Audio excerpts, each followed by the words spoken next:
Assalamualaikum warahmatullahi wabarakatuh.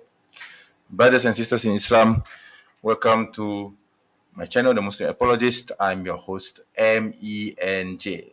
Welcome to my live stream. I think this is my very first Q&A live stream. Okay, so I will bring people onto the show, inshallah. So, there's someone in the back. Assalamu alaikum. Let me bring him on.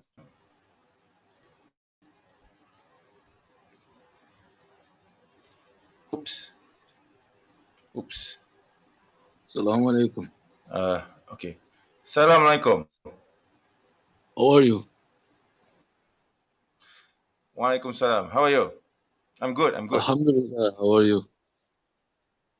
I'm good, alhamdulillah, brother. Yeah. I think there's a bit of a lag here on my end. So can you hear me loud and clear? Yeah, I hear you clearly. Alhamdulillah. How are you, brother? Alhamdulillah. What time is it right now there? It's 2:16 p.m. Malaysian time right now. Oh, yes. Here it's Yes. 7 in the morning. Where are you currently? You are in the Netherlands, right? Yes. Yes, brother. Yeah. You are the brother who has been communicating with me via WhatsApp, right? Yes. WhatsApp, yes. Yeah. I thought so, brother. Yeah. So how are things with you right now? Alhamdulillah, brother. How are you? Have you done any research? Okay. So what kind of research are you doing right now? I'm not doing much research right now. I'm really busy with school. I have I see. Yeah. I think you told me that you are in engineering, right? Yes. I'm doing electrical engineering. But it's Mashallah. It's a bit time consuming, so I cannot focus a lot on comparative religion and that stuff. Understood. So I don't think you told me what year you are in. What year in your studies? Third year. 2 years. Okay. So in total, that's about 6 years. Oh, in the third year. All right. Okay. Around 5 or 6 years in total, but depends on whether I want to do PhD or not. I see. I think your studies similar to what Brother Ramzi is doing. I think he's also doing engineering, but I'm not sure which type of engineering he's doing.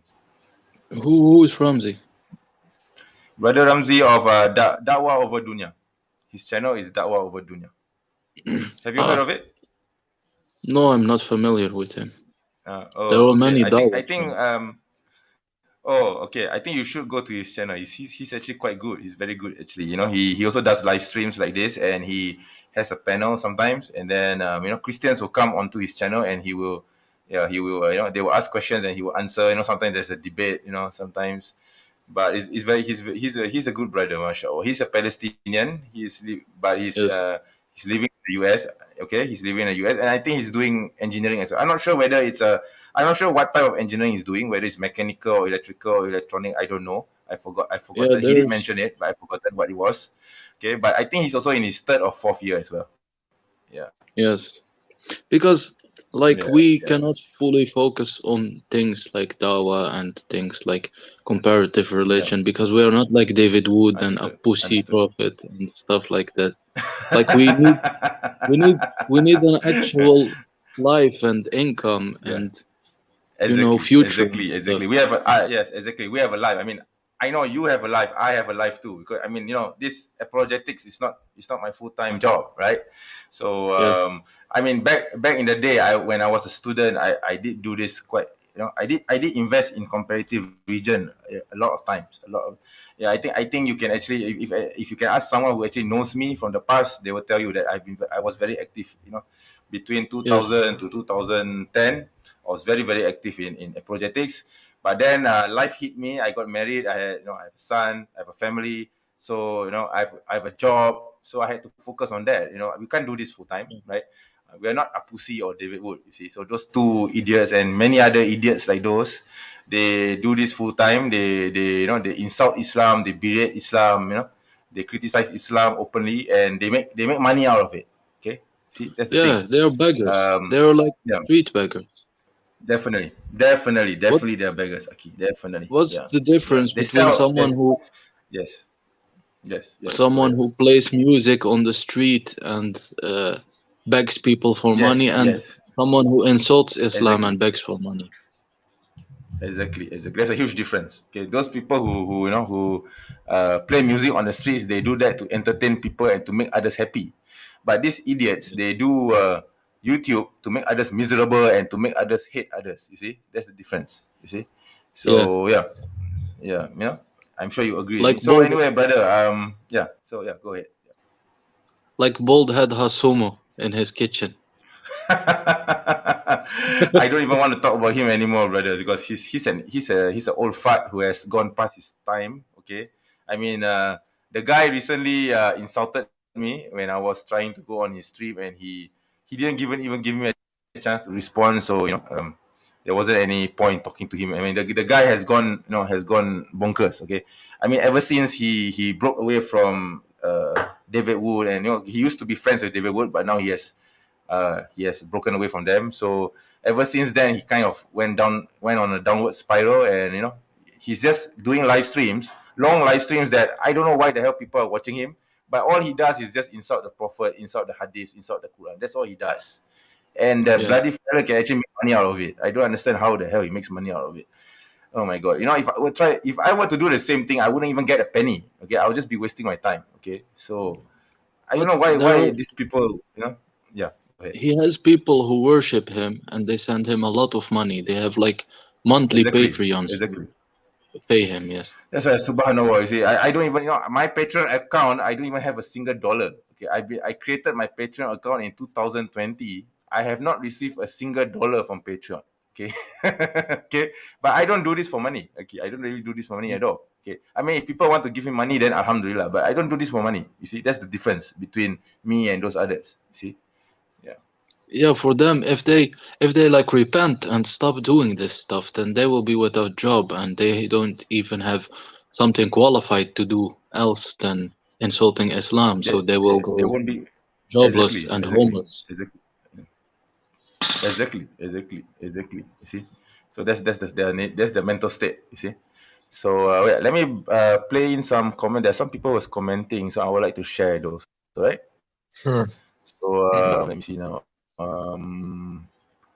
There's someone called Devon Phoenix. Wait, okay, rest this rag time. Yeah, I hope so. Okay, but this is not about atheism per se. All right. And then there's this brother. I know this brother. He's from Penang.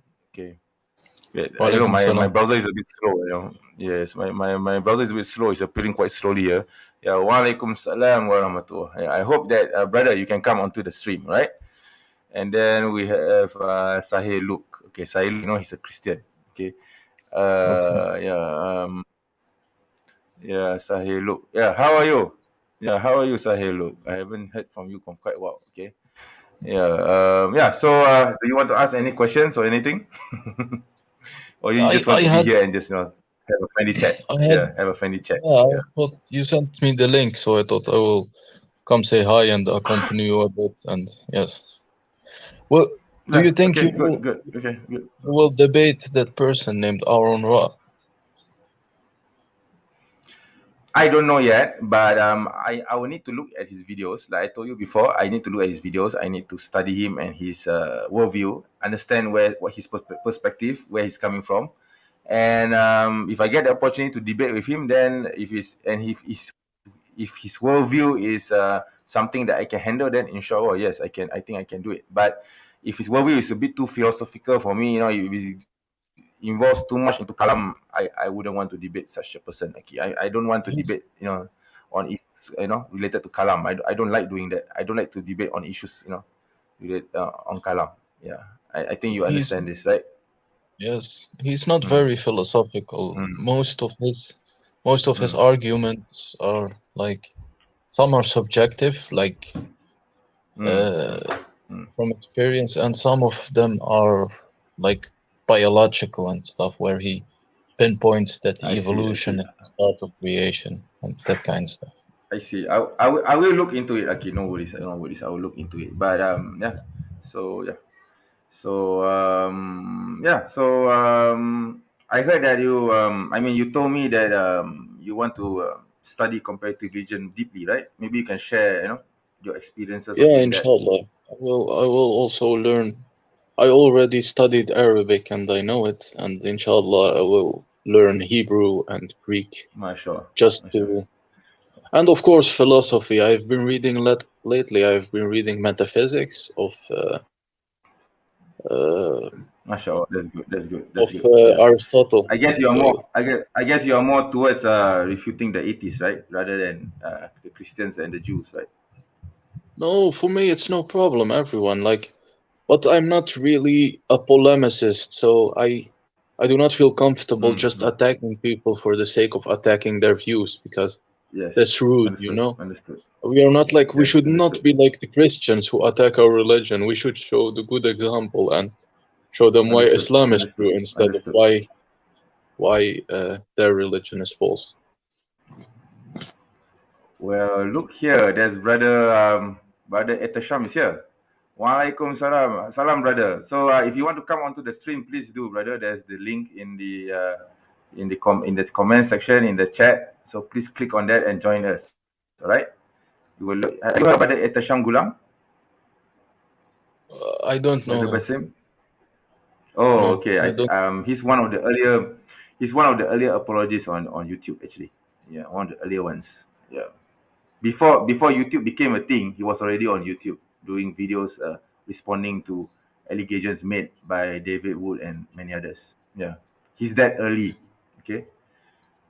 Yeah. But I think that people like David Wood and Sam Shamoon and Apusi and stuff like that, they're actually doing good work because of them, people study Islam more. Yes. For example, even Muslims who didn't Yes. know their religion well, they go to Yes. study better Yes. to Yes. know and be able to refute them.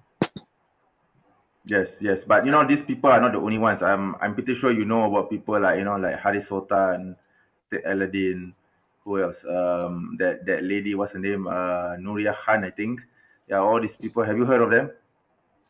No, no, no. But I do know Rob Christian and Christian Princess. Christian Princess, of course, I think he has been on YouTube for quite a while, right? So yeah.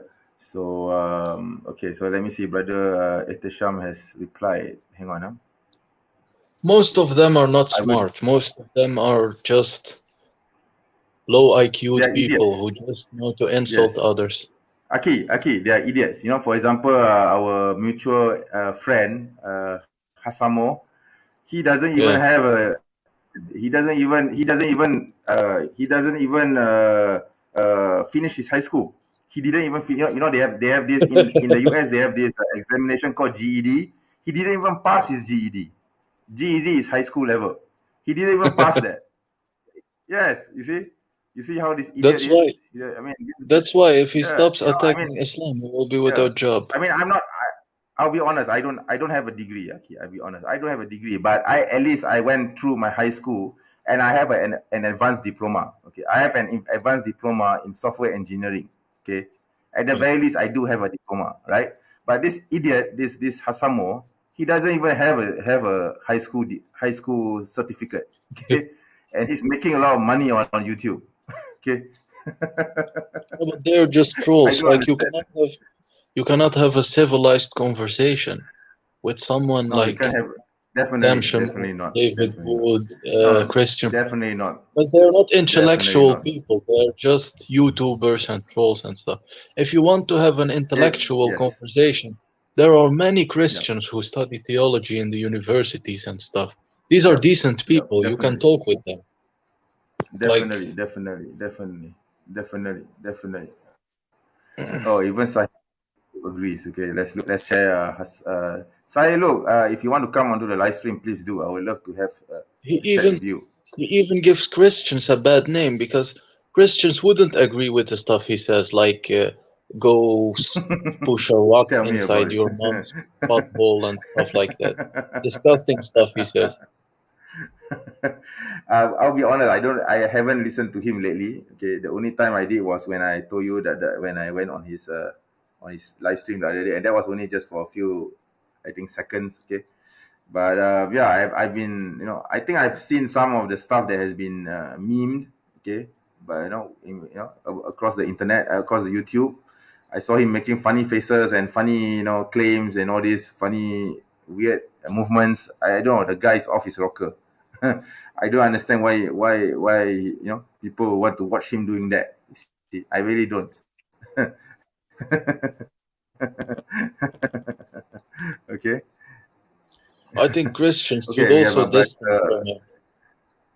Alaikum assalam. Yeah. True. Waalaikum Just, salam warahmatullah. Brother, if you want just to come like, onto the live stream, please do, brother. All right. Yeah.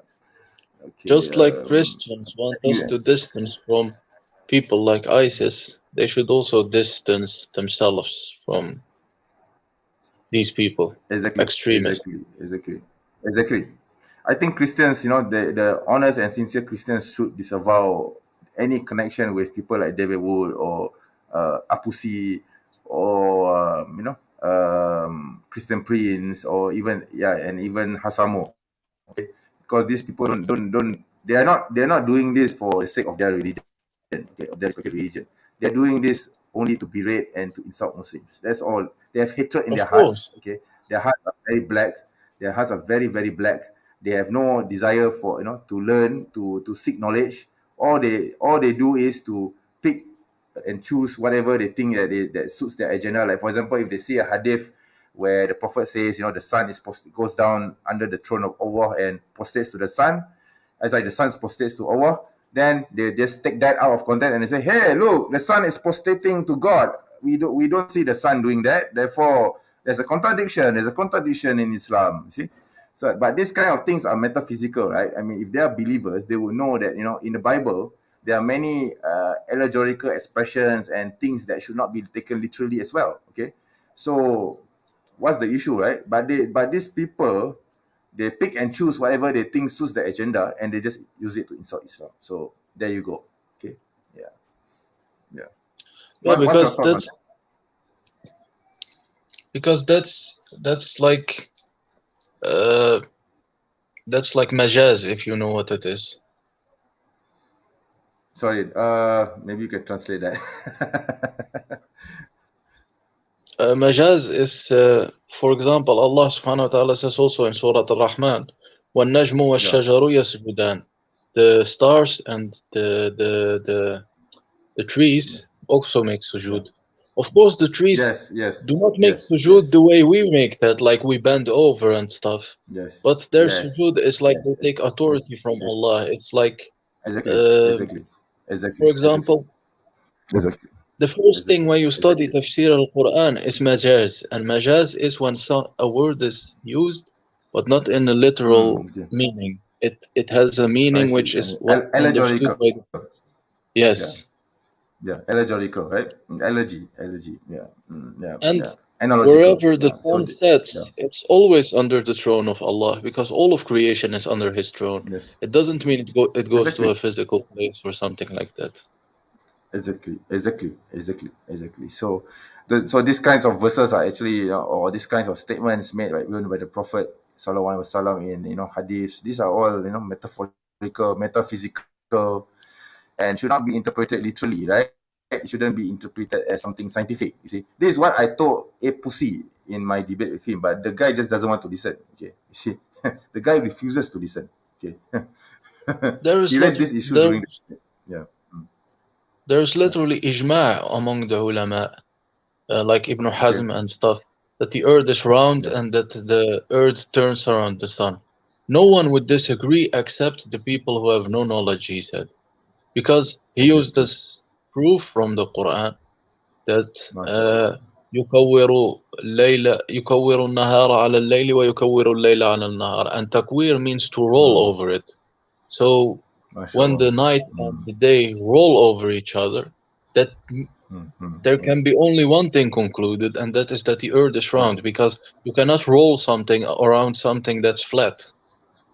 Exactly. Yeah, I think in the Quran. yes. I think in the Quran it has been talking about planet, the sun and the moon, going on its orbit.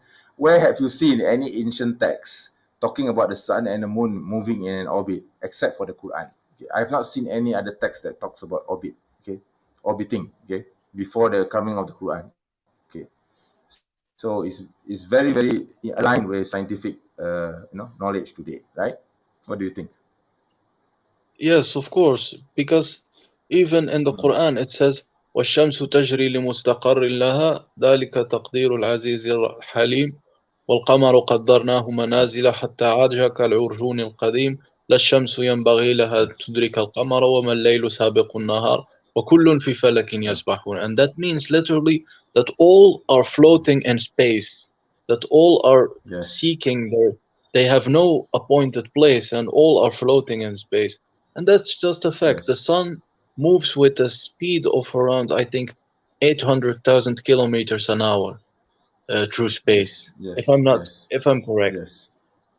You can check that back on NASA. But yeah, I don't know where people get these, they try to, and sometimes they use commentaries like from Ibn Kathir and stuff, where there is weird things from Israeliyat, if you know what it is, taken. Yes, I know what Israeliyat. Yeah. They take the stories from the Jews and Christians. Yeah, the apocryphal literature sometimes. So it's Ka'b al-Ahbar and so, and they say like, and they say like, look, but your tafsir says this, and your tafsir says that. Well, those people didn't know. Okay. So they take tafsir and they manipulate it. Like for example, Surah Yasin, where it talks about the three messengers, right? And then Ibn Kathir, he identified the city as Antioch, and he also identified the three individuals, one of them being Paul of Tarsus. And people like Hassamo, he goes around saying, "Oh, the Quran is saying that Paul of Tarsus was a true apostle from God." Okay, so I mean, this is a tafsir. So there are commentaries which but that's wrong. I'm not saying this to I'm not saying this to belie to berate Ibn Kathir rahimahullah. It's just that I think in this particular context he's wrong. Okay, because I think he identified the city wrongly. It's definitely not Antioch, because in Surah Yasin it says that the city was destroyed by an earthquake, and we know that Antioch was never destroyed by an earthquake, right? So it can't be the three messengers cannot be from the Christian period, right? And the cities are named and the three messengers were unnamed. You see? Yeah. So what's your take on that, brother? I think it's identified with someone named Habibun Najjar who believed in them, but they were three messengers, and in Islam the messengers are the ones who sent with a new message to a people, so they had to be before Isa alayhi salam. Yeah. Okay. So they cannot be three messengers. Like they wouldn't be called messengers if they were Christians or something like that. Yes, exactly. Yeah. So just to answer brother Etesham's question, he's asking how does one pronounce my initials? Basically you just pronounce it MENJ. You don't say MENJ, because those are initials. Okay, it's like NASA. Okay, and correct, the correct pronunciation should be NASA, but because they are vowels, so people just pronounce it as NASA, right? But you're not supposed to pronounce my initials. You're not supposed to vocalize my initials, because there's no vowels except for one. So it's MENJ. It's not mensch. Okay, it irritates me so much when people say it's mensch. Okay? I don't know why people can't pronounce my name properly. A pussy used to say mensch. Yeah, he likes to say mensch a lot. Yes, but it's actually supposed to be pronounced MENJ, because those are initials. Okay. Yeah, so that's how it is. I just want to clarify that. Yeah. So anyway, brother, sorry for cutting you off. So maybe do you want to continue, perhaps, from what you were saying just now? The debate was funny with him.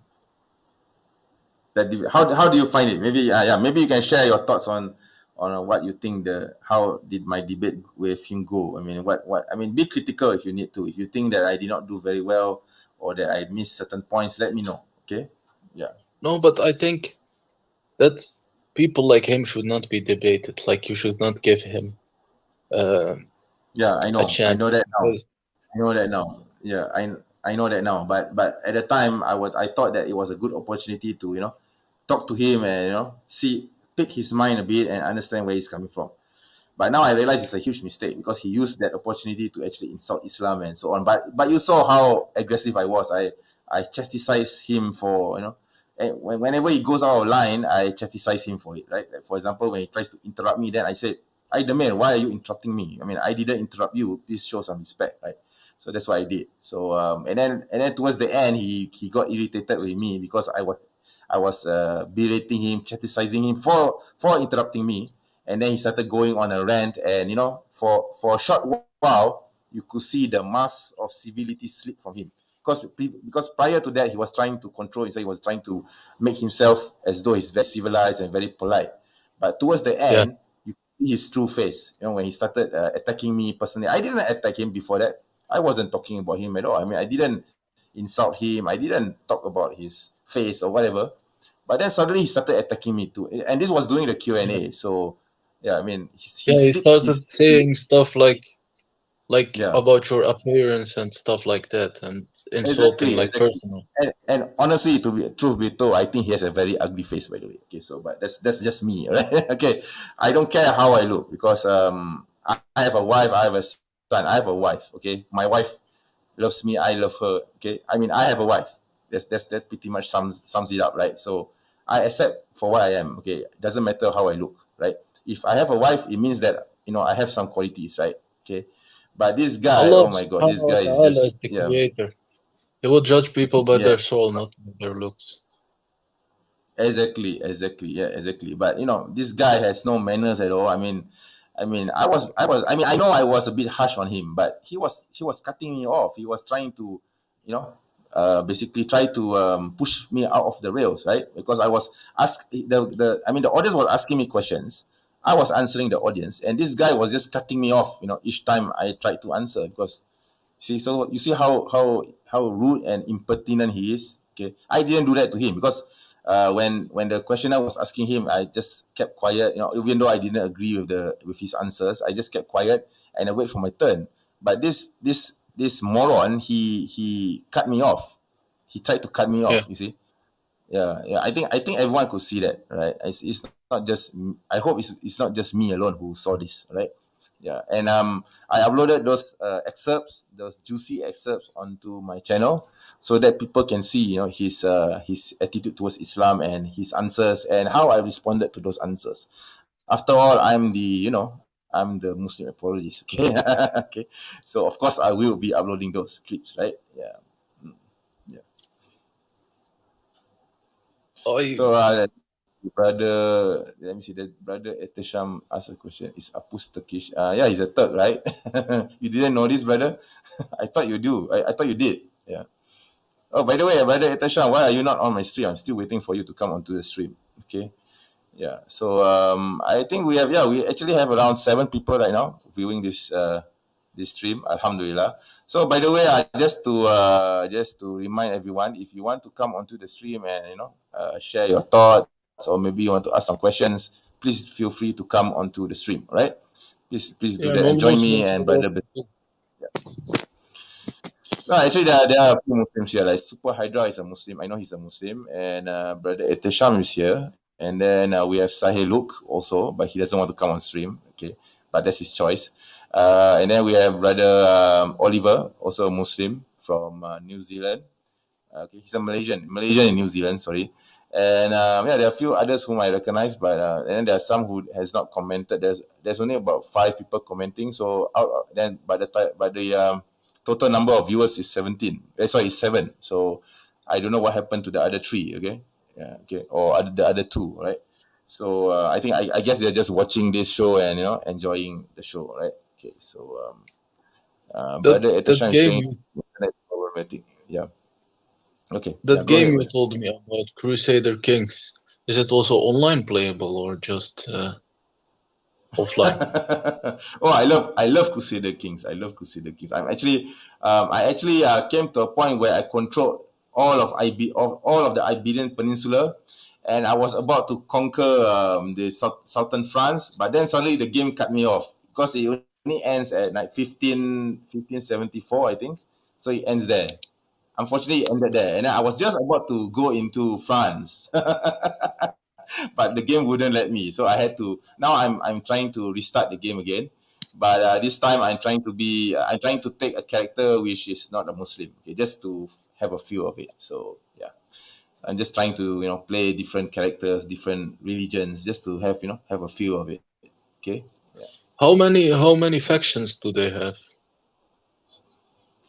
A lot, Aki, a lot. Depending on the year that you take. Like for example, if you take, let's say, 1096 or 109 something, and then there will be more European factions.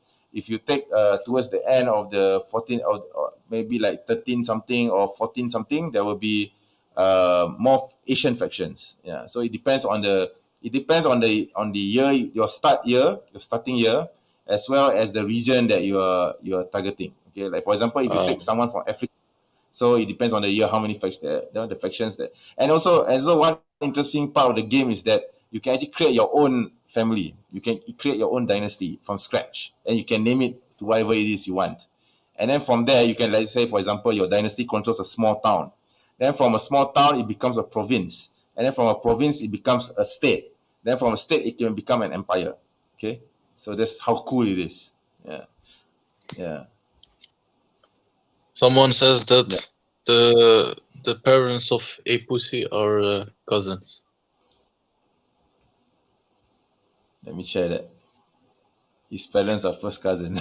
I Is wouldn't it know about true? that. I wouldn't know about that. Yeah, I don't know whether it's true or not. I mean, it doesn't matter. It doesn't matter. I think honestly, I think the guy has never practiced Islam before. You know that, okay, you know that Turkey is quite secular, right?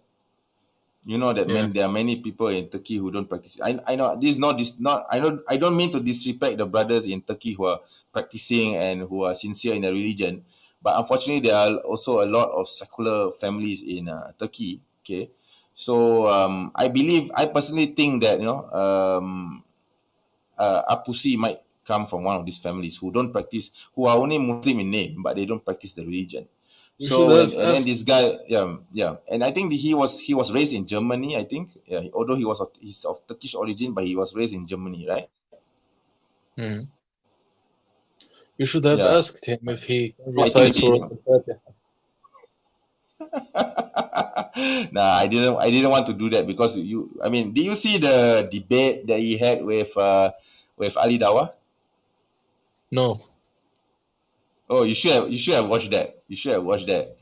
He Yeah, but Ali because Dawah that was is it was really funny. knowledgeable. Yeah, it wasn't. Yeah, yeah, brother. Yeah, go ahead. Ali Dawah doesn't have knowledge to debate, to be honest.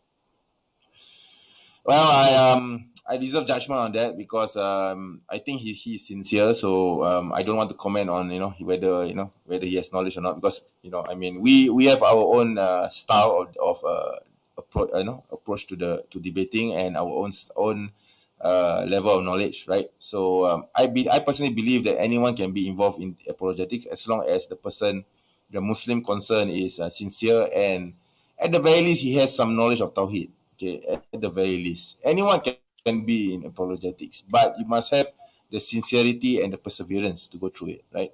So of course, if you have you can't just stop there. You need to have knowledge as well, advanced knowledge as well. But I believe that you can do that gradually. Like, I mean, Aki, if you had met me 20 years ago, I don't think you would have recognized me for the person that I am today. Okay.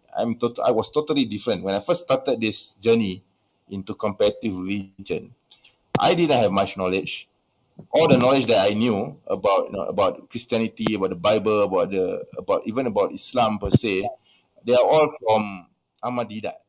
Okay, I only watch Ahmad Didat videos, and read his transcripts, and maybe a bit of Zakir Naik. But then, fortunately for me, Alhamdulillah, I managed to read certain works by I don't know whether you know this scholar's name. His name is Dr. Ismail Al Faruqi. I don't know whether you heard of him. Have you heard of him? I don't know. Okay, so Al-Mahum Dr. Ismail Al-Faruqi was a scholar in comparative religion, a Muslim.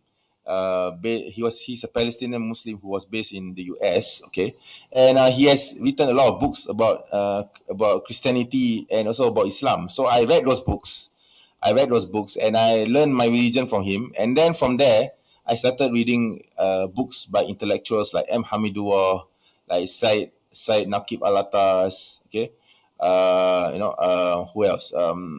There's so many people. That I learned my religion from the books, and then I started asking questions with my own scholars here in Malaysia, and from there I grew. Okay, I grew and grew, and Alhamdulillah, I have reached this level today. Okay, so so there's someone at the back. I don't know whether he's a Christian or not, but yeah, he's welcome anyway. So I'm going to add him to the stream. Okay. Okay. Yeah. Hello. Hello My there. name is Wesley. My name is Wesley Lawrence Curry II. I like him. Right. Hi. I'm Hi there. Huntington, West Yeah. Virginia. Where are you? I'm from Malaysia. I'm in the Netherlands. Netherlands. Yeah. Well, it is 1:51 a.m. here. Oh, it's 2:51 p.m. here in Malaysia. It's in the afternoon. 7:51 a.m. Okay. Yeah. It's the middle of the night here. I'm from Malaysia, and Malaysia, and Basim is from the brother here is from Netherlands, from the Netherlands now. Okay. Oh, I think I didn't set the names properly. Wait, let me try and correct that, because your names are not appearing in the stream, right? So okay, that's the reason I didn't display the names. Okay, hang on, let me correct that. I hope it comes out. Okay, it's a bit, there you can see the names now, right? Yes. Yeah, so that, so yeah. What kind So of how are you, title sir? is that? Is that title some part of some like how do they call it? Those occults and stuff, like they have these temples. Right? Yeah, yes, that is a feature. It's a feature in StreamYard. Yeah. So yeah. So how are you, sir? I'm okay. I just wanted to ask. Good. I'm allowed to ask you questions? Sure. Ask away. But before that, I would like to ask you: are you a Christian or an atheist, or what's your religious persuasion? The God who I believe and who I bow my head to and who I bend my knees to, his name is Jesus. Okay. And he said, "It is time." Okay. Jesus never said sad and delicious. Okay, so I guess you are a Christian then. If I tell you what I am, you won't believe. No, you sound like a Christian to me. You sound like a Christian to me. So anyway, it's not important. I just wanted to know that. I'm just curious to know. But go ahead, ask your questions if you wish. Jesus said it is time.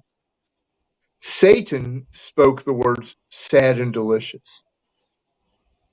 Did something get into your head and tell you these words that you may have thought it was God? I don't blame you if you did. It can confuse somebody it can confuse a person. But it would have said these words, and on this day, I will turn and toss you violently like a ball. And that would have been on October 10 in the year 2005. And then it would have said, don't tell the vision. And would have said so on March 31st in the year 2020. For that happened to me. All right. Okay. So you had a religious experience or something like that? I would not call it religious. I would call it anything but spiritual. It was paralyzing. It was a rape.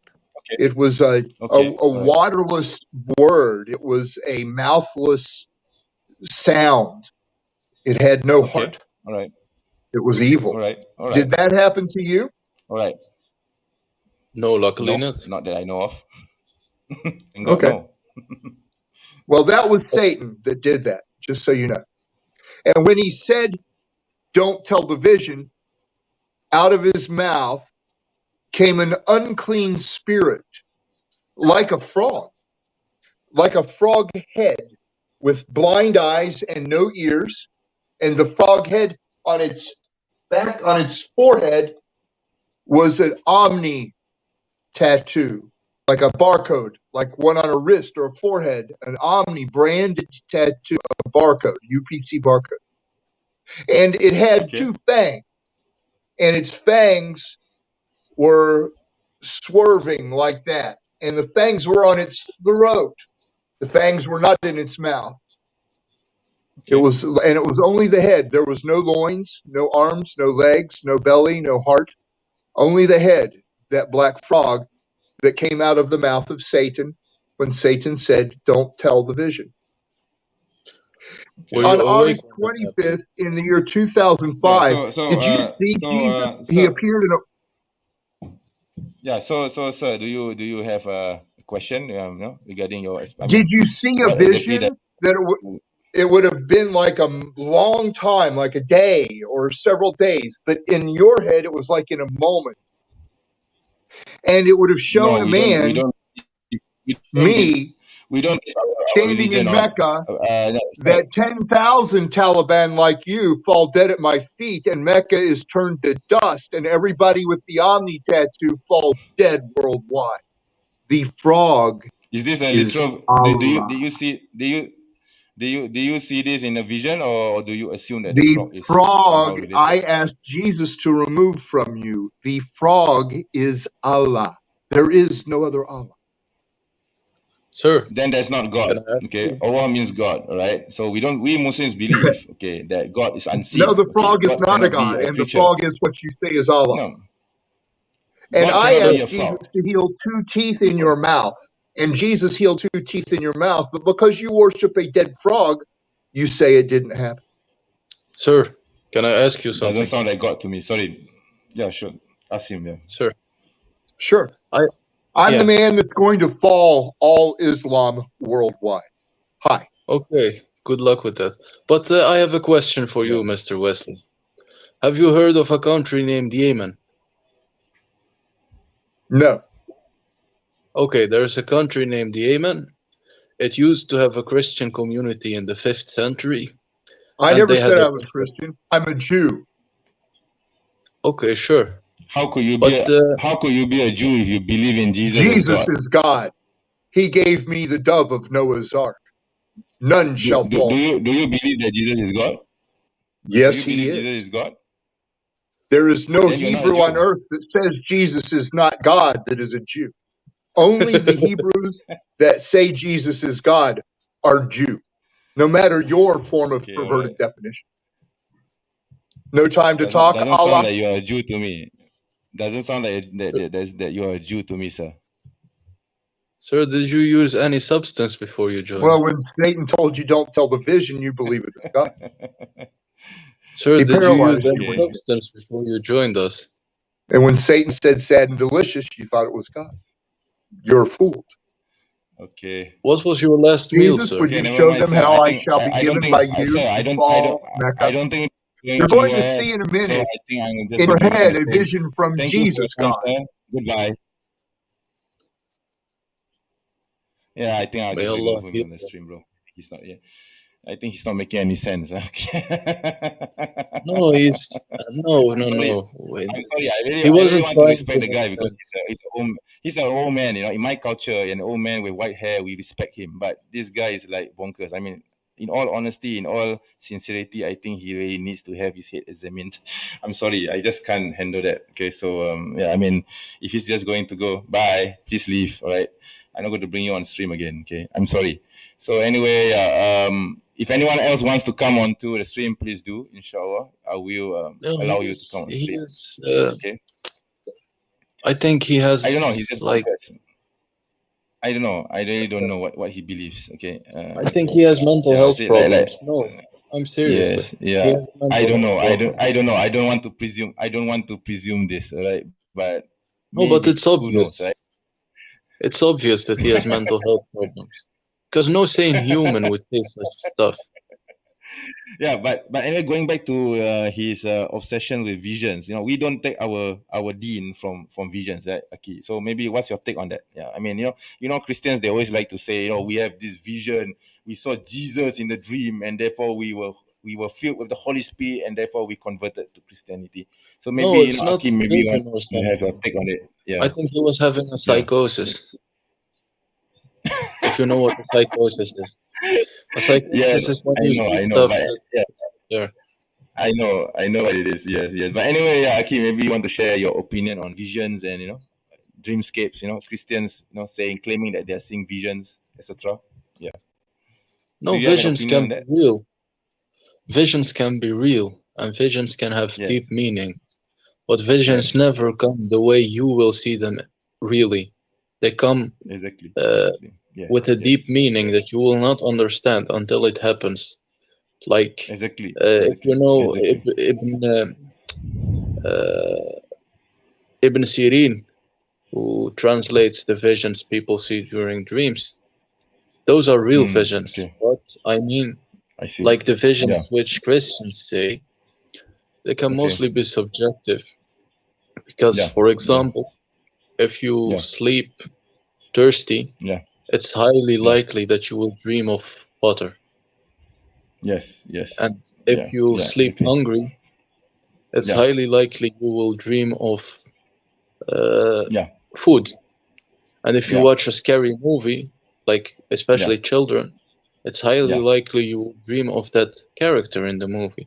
And Exactly. obviously, Exactly. Christians read the Bible a lot, so it's obviously they will imagine the church depicted Jesus, that blonde guy with his Yes. white robe With and his stuff, yes, very and they long, will with see him white in a robe and long vision. hair, right? Yeah, exactly, Yes, exactly, exactly. exactly, So exactly. it's Yeah. it's very it's very uh it's Subjective, very right? obvious that Yeah. of course they will see him and envision him. That's with all Exactly. stuff that people encounter, and people can Yes. only Yes. envision stuff that they have encountered before.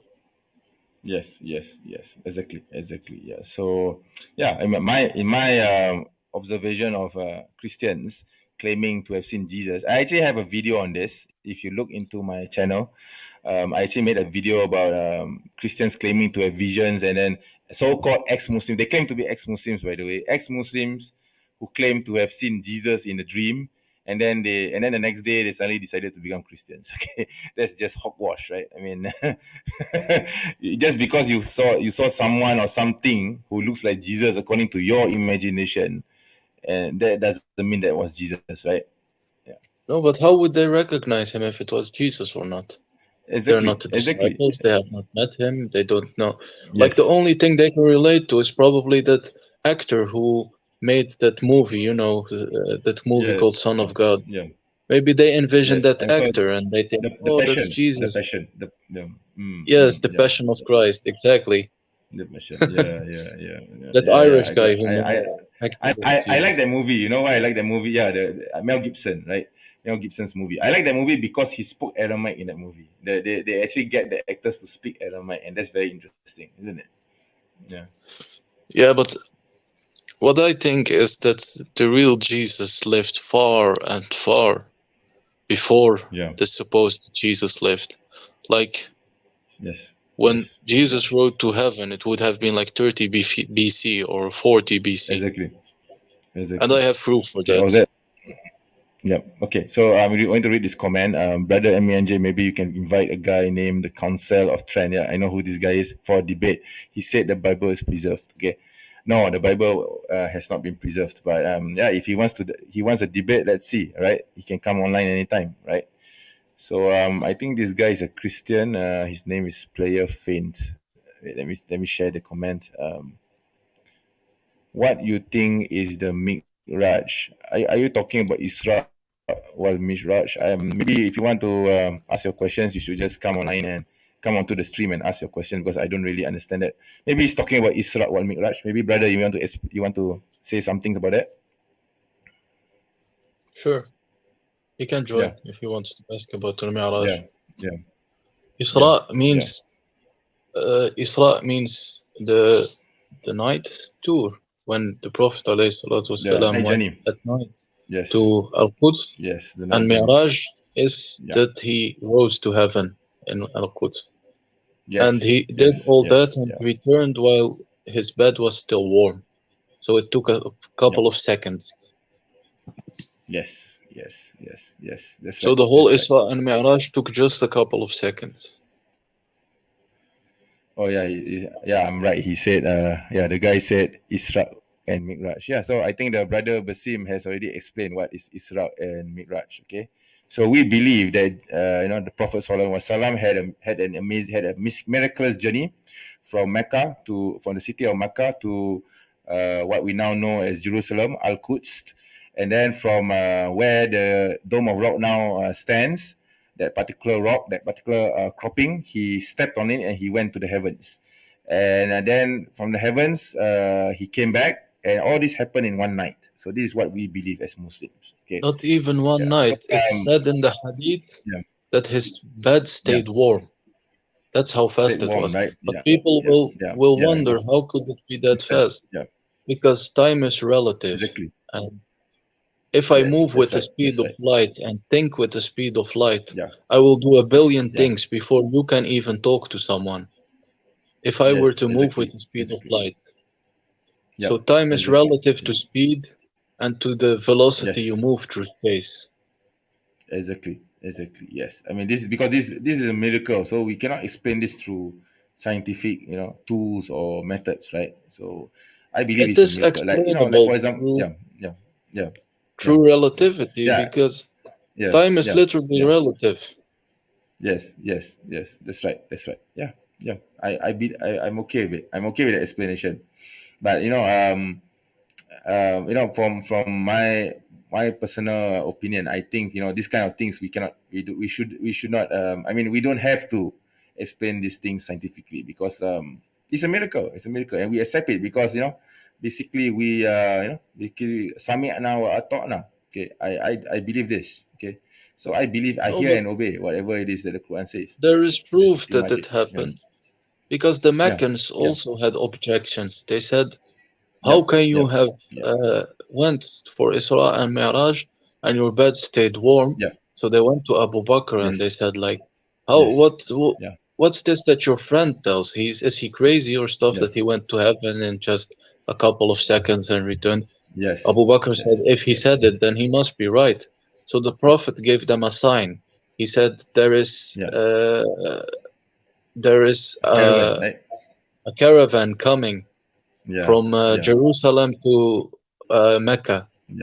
And they waited for the caravan for a week or something, and then it really arrived. So they were astonished, like he really went on the journey. And yes, it was a real event. It was not a dream.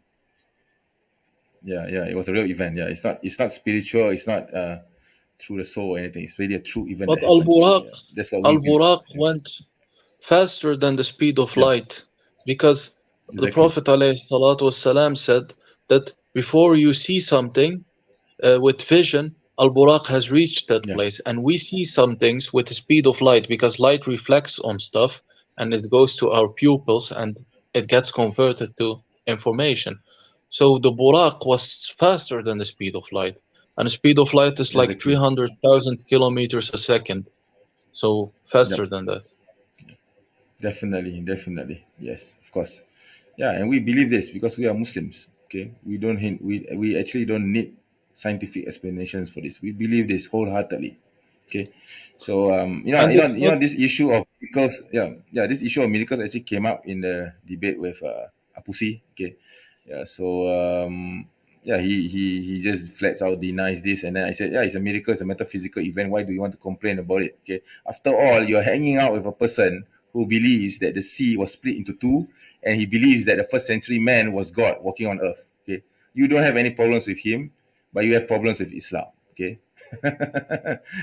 and he pretended that I didn't know who I was referring to. Okay, but I really think that David Wood was also an atheist. I really think that. Sometimes I think that Apusi is a Christian pretending to be an atheist, and David Wood is an atheist pretending to be a Christian. I really think this, and I think that really, because the way that they behave is like the opposite of what they are promoting. See, because when I mentioned the Christchurch massacre, and I told him there is evidence from the manifesto written by the perpetrator, the bomber himself, by the attacker himself, saying that he's doing this for Christianity, he's doing this because he hates Islam, blah blah blah. This guy, this Apusi, he denies it. He says that no, he has nothing to do with Christianity. Christianity is all about love and friendship, blah blah blah blah. No. And then did you see his rifle? In my video, I showed the manifesto. Okay, I actually showed the manifesto. Yeah. Now I hope he watched that video because unfortunately during the debate I didn't. Yeah, unfortunately during the debate I couldn't show the manifesto because I didn't have a copy with me. But in that debate, in that video where I took the excerpt, I made an excerpt out of. I displayed the manifesto. Okay, so the manifesto actually clearly shows that the guy was definitely influenced by Christianity. I hope he watches that. I really hope he watches that video. Okay. Yeah, but okay. Did you see the rifle of that guy? On his rifle, he had different saints and different Christian saints. Yes, and knights and I should have mentioned that as well. Yeah. He mentioned his rifle was full of names. Yes. He mentioned all the Ottoman battles against the Christians, right? Yeah. The major. And also saints like Saint Louis of France and many others. Yeah. Okay, so Brother Etesham says Apusi's boyfriend David Wood is also inconsistent. Yeah, I think they're sleeping together.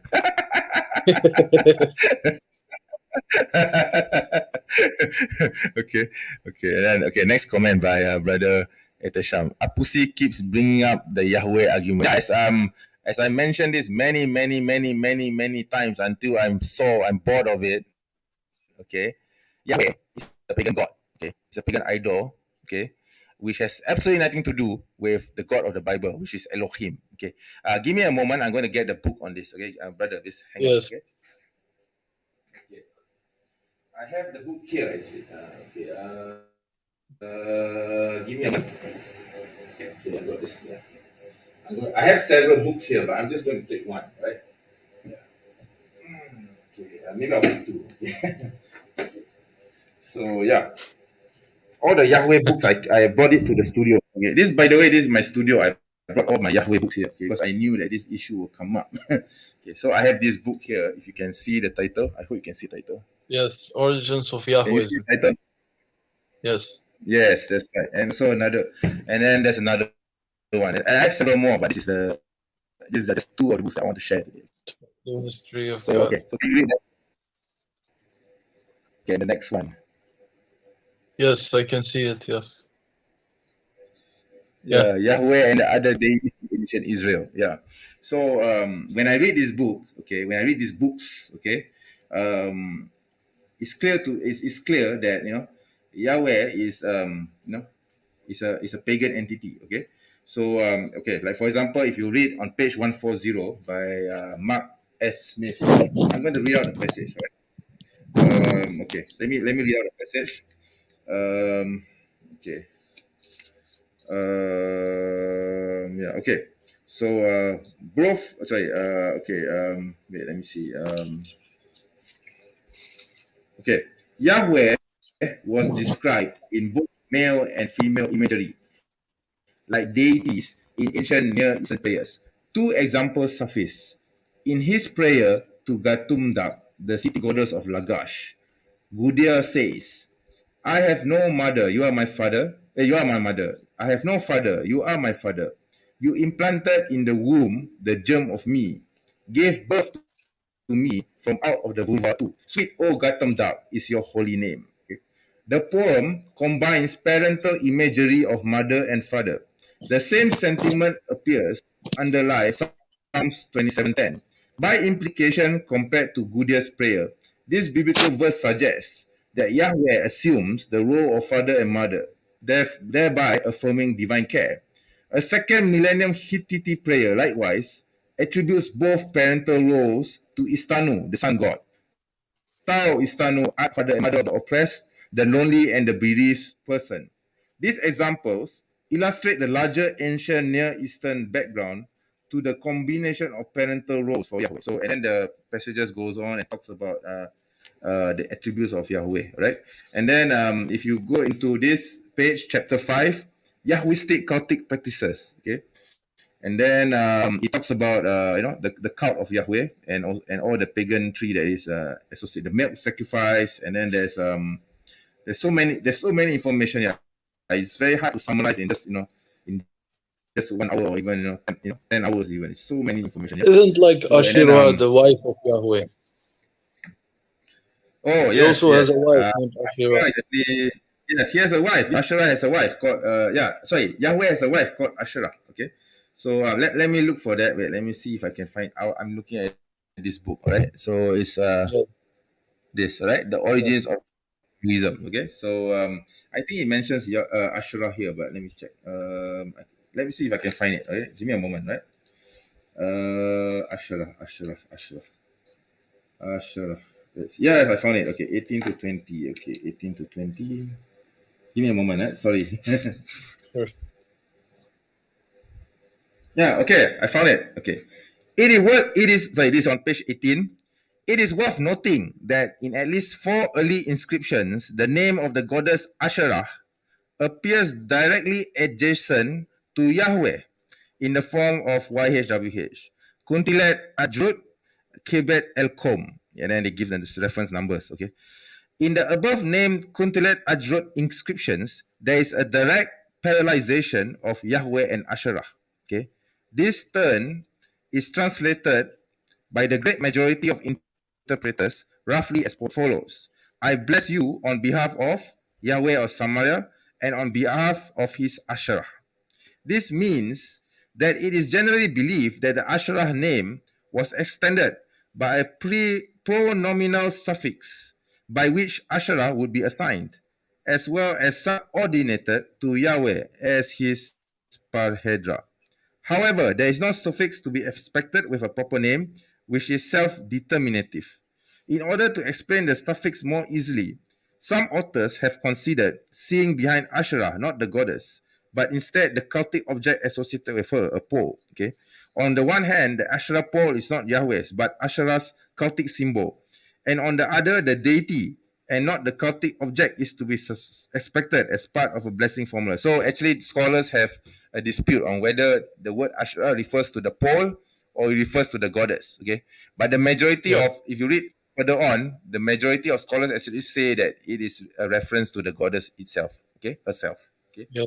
So I mean, I have so many books actually on Yahweh, but I don't want to talk about Yahweh. Okay, this is not a live stream on Yahweh.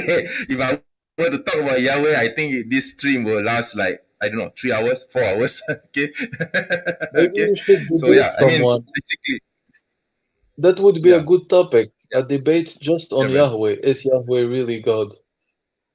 Like a debate only That would be a about very Yahweh with a I Christian should or do that, something. right? I should do that. Inshallah, I want to do that. I would love to do that. Okay. Okay. So Brother Dread Inside said Yahweh is an ancient Jewish idol. Yep, it is. Yeah. Okay, and then this brother tells me about a book by have you read the God and Anatomy actually by Francesca Strafracopolo? Very good book on Yahweh. Yes, I actually bought the book 2 days ago. Okay, I bought the book 2 days ago, brother. Yeah, so I'm actually waiting for it to arrive. Inshallah, once I get the book, I will definitely mention it because I've heard a lot of good things about the book. I went on to May Vision. I saw uh, Derek of May Vision talking to Dr. Strafal Coppola. I hope I pronounced her name correctly. And the book seems to have generated some storm and some interesting reviews. So I actually bought the book. Okay. But I mean, you have to keep in mind that Dr. Strafal Coppola is an atheist. Okay. So she has her biases, obviously. So Yes. we take these books. Okay. All these books that we have here, I'm pretty sure they were written by atheists as well. So we have to take these books with a grain of salt because they try to disapprove not only Yahweh but also Christianity and Judaism as a whole. So we take what is beneficial to us and we discard those which we think goes against our very foundation, our very religion. So because having an idol by the name of Yahweh doesn't discriminate or doesn't deny or disprove Islam, you see. Because you see in the Quran, you see one interesting I find in the Quran, I don't know, brother, if you notice this.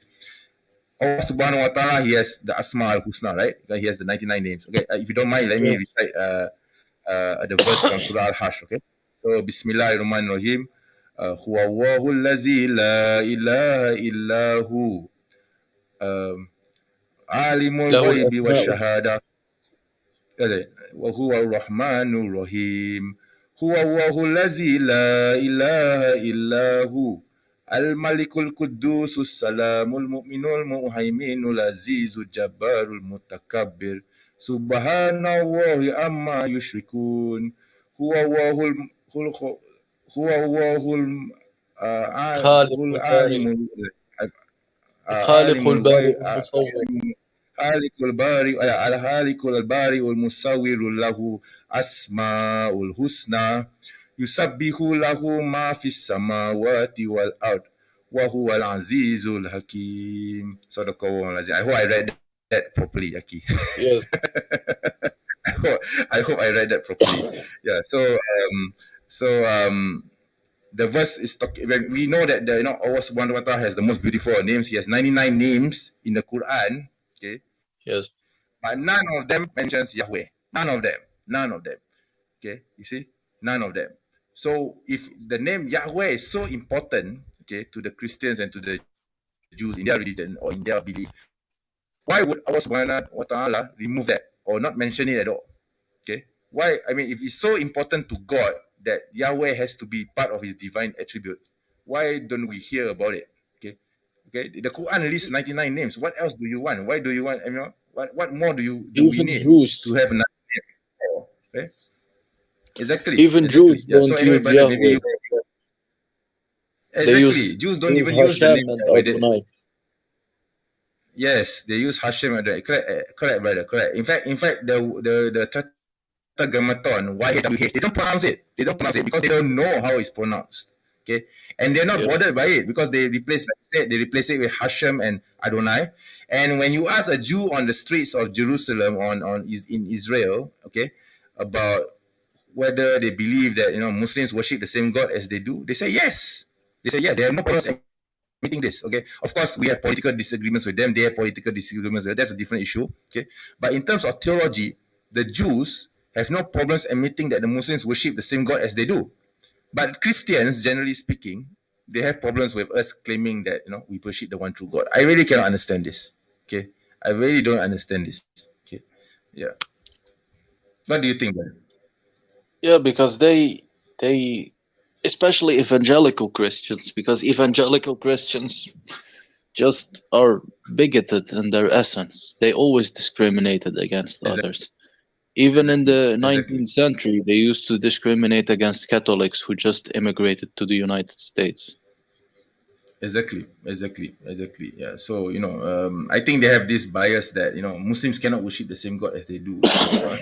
So because Muslims don't worship Jesus, therefore Muslims are not worshiping the same God. So that's their bias. Okay.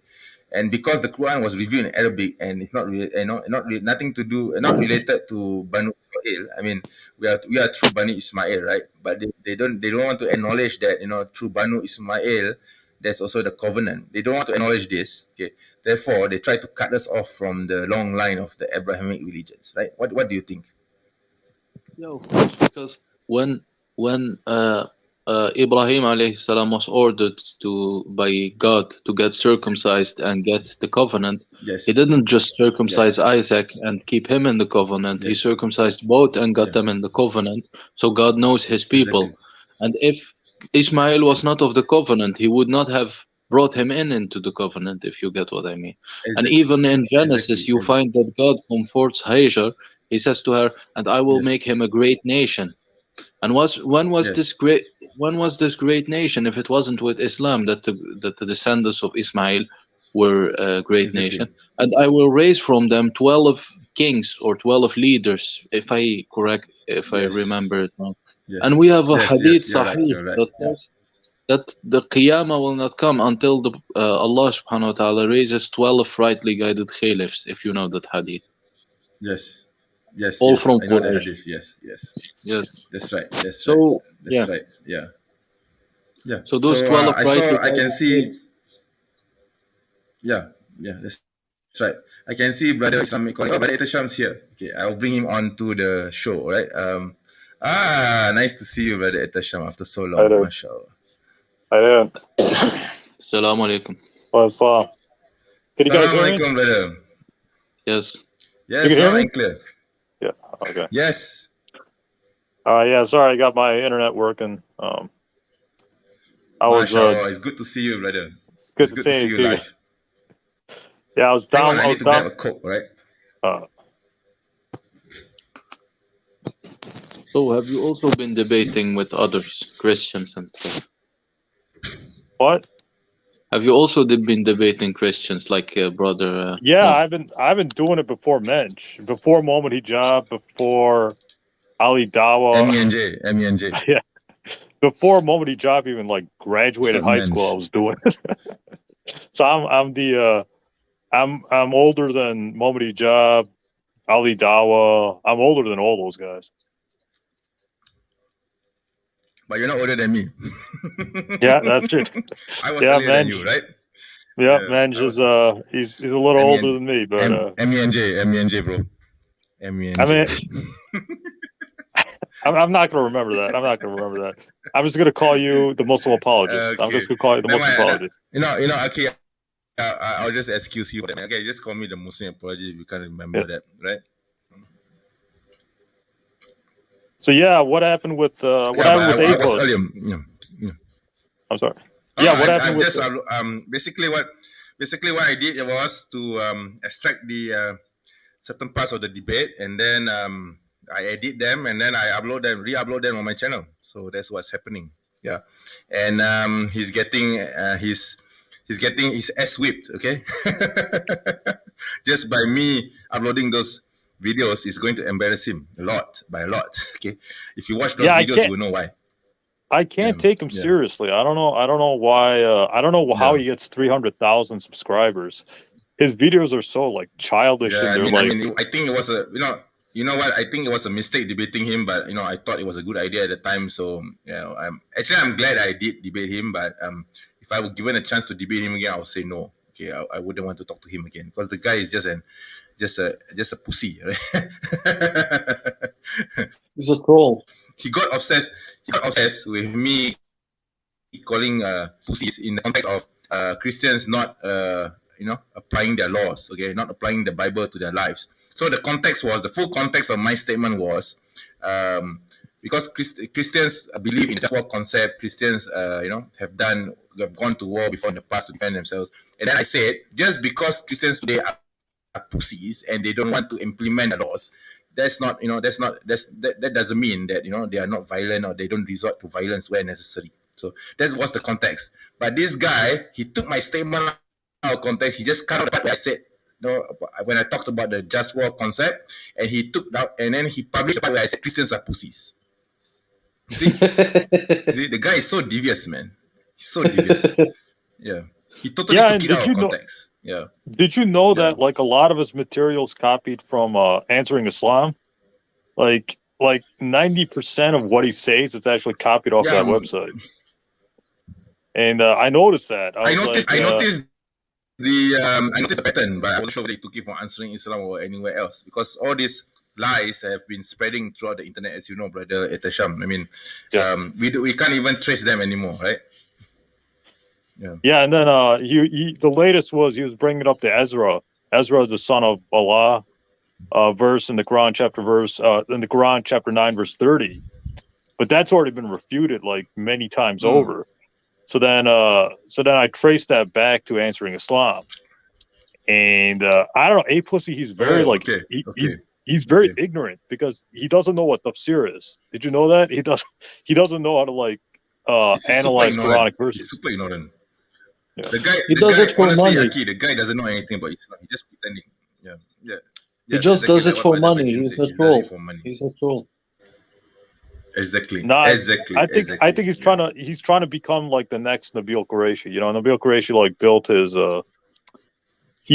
his platform by pretending to be an ex-Muslim, but it was ex-Ahmadi or whatever, and he got exposed like pretty quickly. So Yeah. A plus now is like the new Nabil Qureshi. He's getting exposed because people are like questioning whether he was a Muslim to begin with. We don't know that for sure. So people are calling him out and stuff. And I think the big one was he couldn't recite Surah Fatiha or something, and he couldn't recite some Quranic surah that everybody's supposed to know. He couldn't recite it, so then everybody was calling him out for it. Did you hear anything about this MENJ or Muslim apologist? I'm sorry. Yeah. Exactly. Okay, brothers, hang on for a moment. There's someone at the door. Maybe you guys can talk while I, check it out, right? Yeah, but basically, I think he does it just for the money and stuff. And even if you look at Nabil Qureshi, his book was sold a lot.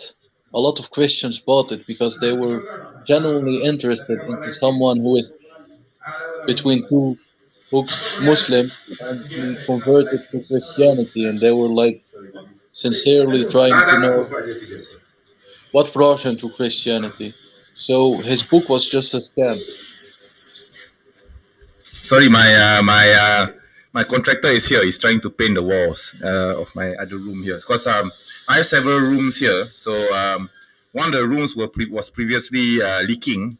So that was resolved last week. And right now my contractor is repainting the walls. So that room, inshallah, I will put in my display items. Okay. So basically all my action figures will be there. I think I would love to see that. That's what I'm talking about. I will have a dedicated room just for action figures. Show my comics. Show my comics. Yeah, there you go. I can see those. Yeah, I can see those. Yeah, I will. Inshallah, I will. Put in posters or whatever. Anything from the comics. Marvel, whether it's Marvel or DC. Mostly, it will mostly be Marvel. I'll put it on the walls and then I will decorate it. It'll be awesome. Inshallah. So this is the room for that. And then there's another room here, which inshallah I plan to turn it into a proper studio as well. Yeah. Oh, nice, yeah. Yeah, if you notice, Aki, this is my studio. Yeah. Oh, okay. I think Brother Etesha hasn't seen this yet, right? Yeah. Oh, yeah. You haven't seen this, right? What is that? Is that a license plate? Yeah, what is that? Can you see it? DNR? Yeah. Can you see it? Yeah, I can see it, yeah. Okay, I'm going to read some comments from the audience. Hang on, yeah. Okay, there's this brother by the name of Cham Munawar. He says, Assalamu alaikum. I will have breakfast. I will talk to you later. All right. Assalamu alaikum. Oh, okay. So do you need to leave? Do you need to leave now? Yes, I need to have breakfast. Oh, okay, Aki. I'm sorry, Aki. So yeah, sorry for keeping you from your breakfast. So never mind, Aki. You can just leave. Okay, if you inshallah, if the stream is still on when you finish after you finish your breakfast, please do come on, inshallah. Right? Maybe, inshallah. Assalamu alaikum. Okay, all right. See you, Aki. Inshallah. Assalamu alaikum. Okay. So, Brother Itasham, there's a question from you from Dread Inside. He says, what are the main excuses that are given by Christians to say that the Bible is not corrupted or preserved? So he wants to know what are your thoughts on it. Well, if you're talking about the New Testament, it's the manuscripts. Because, all historians, they go to the New Testament manuscripts to study, the life of Jesus. But the problem with the manuscripts is that not only do we have no full manuscripts from the 1st or 2nd century, but these manuscripts all differ with one another, not just on minor issues, but on major issues too. Like the Gospel of Mark ends in the Gospel of Mark, chapter 16, verse 8. Somebody tacked on the whole resurrection narrative. So we know Christians were making up stories about Jesus and putting it into their text. So how can you how can we trust any of it if some of it's been tampered with? The whole thing becomes suspect. That's not the case with the Quran. I have this book right here. The history of the Quranic text from revelation to compilation by Mustafa al-Azami. I'm sorry, what? Yeah, Azami, yeah. Yeah. Azami, right? Yeah, I have that book as well. So this guy, he provides manuscript evidence that the Quran we have today is the same one that the Prophet Muhammad was preaching. Even the Orientalists are coming to that same conclusion. That's not the case with the New Testament. Yes. It's all different. It's all people were taking things and adding things out. And if you want the Old Testament's worse because the Old Testament's admitting that it's corrupt in Jeremiah chapter 8, verse 8. Now, Christians come up with all kinds of excuses. No, it's not talking about the text. It's talking about the interpretations or whatever. But we know that's BS because if you read Jeremiah chapter 8, verse 8, it says, how can ye say we are wise when the lying pens have made it into a lie? Lying pens, the people who are responsible for copying the text were the scribes. They're the ones who are writing the text. Yeah. So Jeremiah is saying they've written falsely. Notice how he says lying pens, not teachers or interpreters of the law. So Jeremiah chapter 8, verse 8 is the most damning proof we have that the Torah we have during Jeremiah's time was so corrupt and so full of, falsities that we can't trust any of it. It doesn't reflect the Torah of Moses. So that, you just got to read the Bible, and it's admitting it's there. The Bible itself is admitting that there's serious issues that we can't take it seriously, or we can question its historicity because we want to know about the history. We don't always want to question theology or whatever. If you read 2 Peter chapter 1 verse 16, the people during the time of 2 Peter, they're saying the crucifixion and resurrection of Jesus was seen as a myth. So who's propagating that myth? It's Paul. If you read 1 Corinthians 15, Romans, Paul says it's my gospel that Jesus was crucified and resurrected, not the disciples. It's Paul's gospel that eventually influenced Matthew, Mark, Luke, and John. So how can you say there's any historicity here? Look at all the problems here. You just got to do a little bit of research, and then you'll see that the Bible's it's not history. It's theology and visions and opinions mixed together to bring a theological document that doesn't reflect history. Yes. And the Quran testifies that the Bible's corrupt. Quran chapter 2 verse 75, Quran chapter 2 verse 79, Quran chapter 4 verse 157, Quran chapter 5 verse 13 to 15. So the Quran is basically telling you, you corrupted your scriptures, and we can't trust it. And if you go into even conservative or secular history, they admit it too. So how can we trust these documents?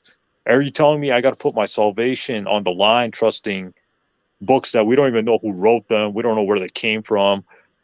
How can I trust this? How can I trust this to ensure my salvation? I can't. I don't know about you, but I'm not taking that risk. Yeah. Exactly. So by the way, I'm just curious to know how will you respond to Christians who say that the crucifixion of Jesus really happened and it was Jesus that was crucified at the cross? Do we have any manuscript evidence that goes against this idea? No, I don't. I think that Jesus was crucified, but I don't think he died on the cross because I looked at all the evidence, and there's no evidence that somebody else was substituted in place of Jesus. That comes in the 2nd century. That comes, from the Basilians. But those people, that's just my theory, is that Jesus was crucified, but he survived the crucifixion. I think all the historical evidence points to that conclusion. So that's just that I think that explains the Quran chapter 4 verse 157. They didn't kill him, nor did they crucify him. They just looked like. I'm sorry. Go ahead. Probably you and I will probably differ. Probably you and I will probably differ on that because I believe actually Jesus did not actually go on the cross, but I do believe that the crucifixion event did happen. It did happen, definitely. I mean, there's overwhelming evidence for that. But I also believe that it may have not been Jesus who was crucified. Okay, of course, we don't actually have any, because you see in the Gospels, even in the Gospels, there are so many contradictory statements, right? Like, for example, I think when Jesus was crucified, according to Mark and Matthew, he said, Eli, Eli, lama sabachthani. And then I think it was in Luke, he said it was finished. And then in John, it's a different statement, right? Yeah. Yeah, correct. Yeah. What's your take on that? Yeah. Yeah. Oh, I mean, I think the authors of Matthew, Mark, Luke, and John are putting their own theological flavor, or putting their own theological conclusions there, or in the text. Like, how can Jesus say different things when he's on the cross? So that means that people were making things up and putting it into the lips of Jesus. Yes. But my humble opinion is that Jesus was crucified. I sincerely believe he was crucified, but I don't think he died on the cross.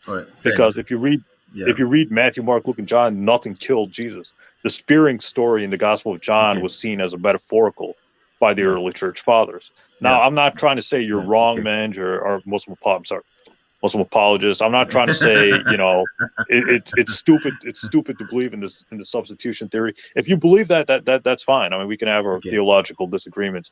I strongly believe he was crucified. Obviously. I believe he was crucified. That's just me. Yesterday, I had an I don't know, you want to call it a debate or argument with this anti-hadith person. He actually believes that Jesus died on the cross and he was not saved. Totally in contradiction to Surah An-Nisa verse 157. What do you think about that? Well, I got to ask, where is he getting that info from? If he's getting it from the New Testament, then he's got to read the New Testament more carefully, because there's nothing that killed Jesus on the cross. In order to be killed, I'm sorry. Yeah, go ahead. No, go ahead. All right. No, you're good. In order to be killed by crucifixion, death by crucifixion typically took days. Jesus was on the cross for only, 6 hours. You're not going to die if you're a few hours at the most, 6 right? hours. Yeah, 6 hours to whatever. You're not going to die if you're crucified for 6 hours, 3 hours, whatever. So that's why I believe he survived. I mean, there was nothing that killed him. That just, so if he's claiming Jesus died, I mean, you're gonna say, where are you getting that? He actually believed that Jesus died, and he was buried, but of course he doesn't believe in the resurrection, I think, but he believes that Jesus actually died and that he was not saved. Then where is he getting? Is he a Muslim? Why is he claiming that? You don't know? He claims to be one. He claims to be one. Oh, okay. Well, I don't know, because there are some Shias that do have some weird beliefs about. He does have Shia background, by the way. He does have Shia background, by the way. Yeah, so the Shias, they take things more. I don't know. They're kind of like the Mormons of Islam, I guess. There's this brother called Islamic Calling. He was also on the live stream with me last night, and my time. And he was also arguing with this person. I'm really hoping that he will come onto the stream, but I don't know. I don't see him now. I don't know whether he will come on the stream. But anyway, sorry, brother, to cut you off. So just continue. Yeah, go ahead. No, you're good. I mean, I'm just the Shias. They're kind of out there. They say all kinds of weird stuff that has no bias in Islamic theology, like taking Ali over the other caliphs when they're all supposed to be equal. Yes, exactly. And then they have their own. They have their own hadith books. And I read some of it. It's pretty bizarre, what they say in those hadith books. It's just ridiculous. So I don't take Shia theology. I know for a fact they actually narrated a hadith from a donkey. They actually take a hadith from a donkey. The donkey was speaking. Yeah, really, it's no joke. It's the truth. Yes, like Balaam, like the Bible, what the something like Balaam's ass. Yes, exactly. Balaam. Like Balaam's ass. Yeah, something like that. It's like a magic talkie. Because the donkey because the donkey was ridden by Rasulullah, so therefore the donkey must be true. That's really that's really a bizarre logic. I know that's whacked, right? that's really whacked, right? Yeah. Yeah, But I this is can. what they believe. So Yeah, let me get a hadith from my cat. My cat, he knows a hadith. Let me talk to my cat about that. Okay, I'm going to read out a comment by this brother, Super Hydra. Has MENJ ever met Asadullah Ali in Malaysia? No, I have not met him in Malaysia, but I did contact. We did have interactions before. I think brother Eteshan, you know of brother Asadullah Ali, right? Do you talk to him? Have you spoken to him before? Yeah, is he MDI, Muslim Debate Initiative? No, I think he was doing this YouTube channel called the Andalusian Project, I think, if I'm not mistaken. Have you heard of it? Oh, that guy. Yeah. I heard about him. Heard of him, I right? haven't talked to him, but I heard about him because he was refuting Okay. some atheists called the Mass Arab, right? And then he was refuting Yes, that. that's right. That was a long time ago. That was a very long time ago, right? Yeah, My the God, that Mass guy. Arab But is not. Yeah, the Mass Arab. I'm sorry. Yeah, the Mass Arab. Let me explain. The Mass Arab was an atheist. He was a Iraqi Shia that became an atheist, and he thought he was all cool and everything because he was an ex-Muslim. Because ex-Muslims think they're cool, right? Like, we're ex-Muslims. We're kissing the ass of white people. So he's coming up with all these kind of videos, and the videos were very misleading. Like he says that the Quran copied off the Alexander Romance, but he doesn't explain that the Alexander Romance came after the That's Quran. a very old polemic. That's a very old polemic. Yeah, that's a very old polemic, isn't it? Yeah. Answering our what Islamic-awareness.org refuted that point like 15 years ago, right? So it's like it's an old polemic. But anyways, my point is like the Alexander Romance came after the Quran, but the Mass Arab was like, no, the Quran copied off the Alexander Romance. But Alexander either the Mass Arab was ignorant or he was just lying, because we know the Alexander Romance came after the Quran. It didn't predate the Quran. I think it's a combination of both.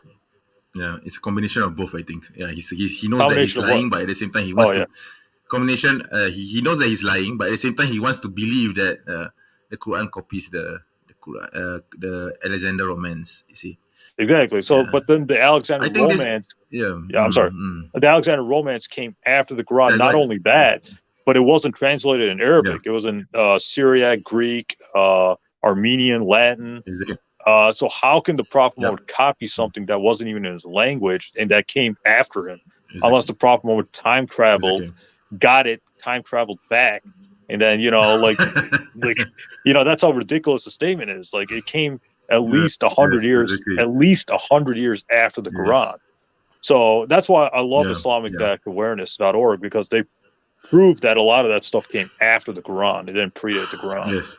So I gotta give them a lot of credit there. Yes. Brother MSM Saifur. Have you ever contacted him before? Do you know of him, right? Who? MSM Saifur, the founder of Islamic Awareness. No, I never talked to him. No, I don't know. He was. I'm sorry. Okay. Yeah, I actually talked to him about a few days ago. He's actually in Switzerland now. He's in what? Switzerland? I know he's working. He's in Switzerland. Yeah, he's working at a research lab. Yeah, he does methodology. Yeah, he's into nanotech. Yeah. Oh, okay. Yeah, I mean he was. He's a research. He was on. Go ahead. He was on Twitter. He was on Twitter a little bit. I remember he was on Twitter a little bit ago. Okay. Yeah. Yeah, I mean, I love his work anymore, right? I'm sorry. No, like a lot of Muslim apologists, they're not active anymore, right? Yeah, a lot of the sad, Muslim. Really. Our generation, right? Yeah. My generation and your generation, they're not anymore, right?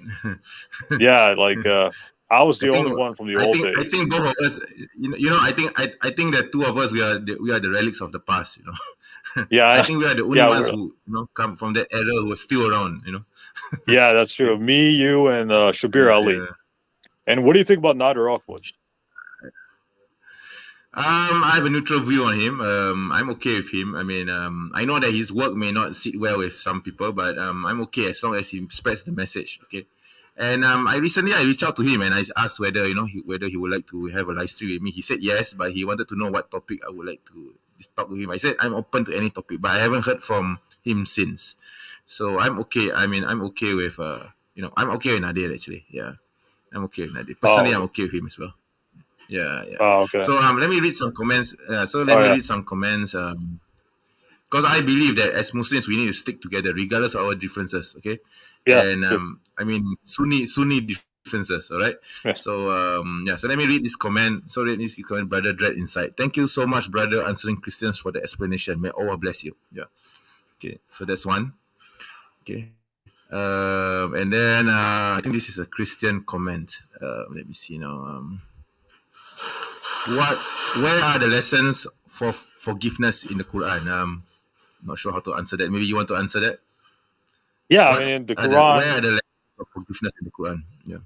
Yeah, sorry. Yeah, like the Quran says, ask Allah for forgiveness, and He will forgive you. In the Quran, chapter 39, I don't remember the exact verses, but in Quran chapter 39, Allah says, ask, I'll forgive you for whatever sins you commit, because Allah is all merciful, all forgiving.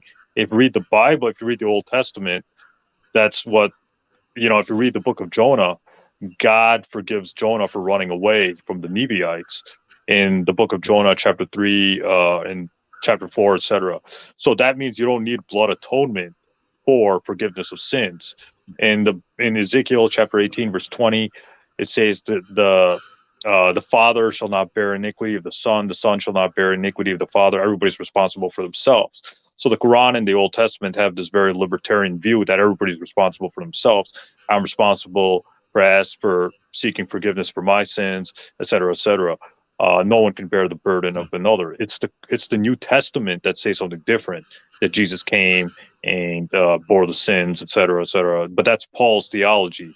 If you read the Gospel of Mark, Matthew, and Luke, Jesus does not go willingly on the cross. He says, "Father, take this cup away from me," and he says, "Why have you forsaken me?" That means Jesus did not want to die willingly as a sacrifice. It's a Gospel of John that says something different. But if you read Matthew, Mark, and Luke, the theology is, or there's a really good lesson in the Gospel of Luke, the prodigal son. The prodigal son is a lesson where if you ask for forgiveness, you'll be forgiven without any kind of blood atonement.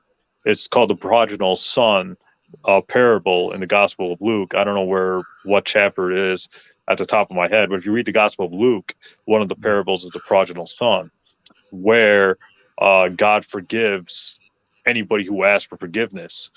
The story is two sons. One son went away and lived a bad life. The other son was a righteous son, but the sinner son came back and he was forgiven when he came back. That shows that God forgives anybody without the need of a crucified Messiah or of some kind of like blood atonement, etc., etc. So it's a very the Quran and the Old Testament are consistent. It's the New Testament that teaches different things, but the New Testament at times negates Jesus' blood atonement and says that if you ask forgiveness, you'll be forgiven. You don't need to ask Jesus or whatever when he's on the cross, etc.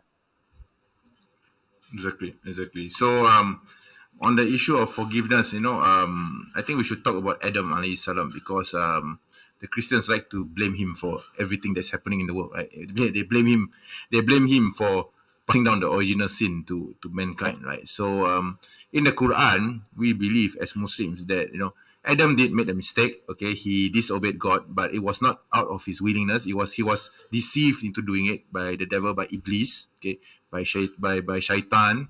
Okay, by the devil, and he ate the apple along with his wife. Okay, the fruit. Okay, not the apple, the fruit. Okay, and then God saw what he has done, and but both of them fell down in repentance. Okay, and they asked God to forgive them, and God said in the Quran that you're forgiven, but you will be sent down to earth as a punishment, because even though you're forgiven, you still need to pay for the mistake, right? So that is why Adam and his wife Hawa or Eve was sent down to earth.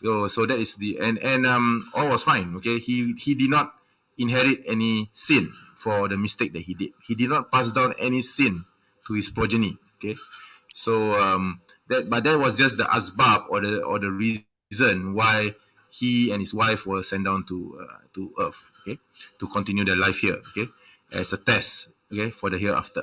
So that's basically it. But the Christians, they take this event.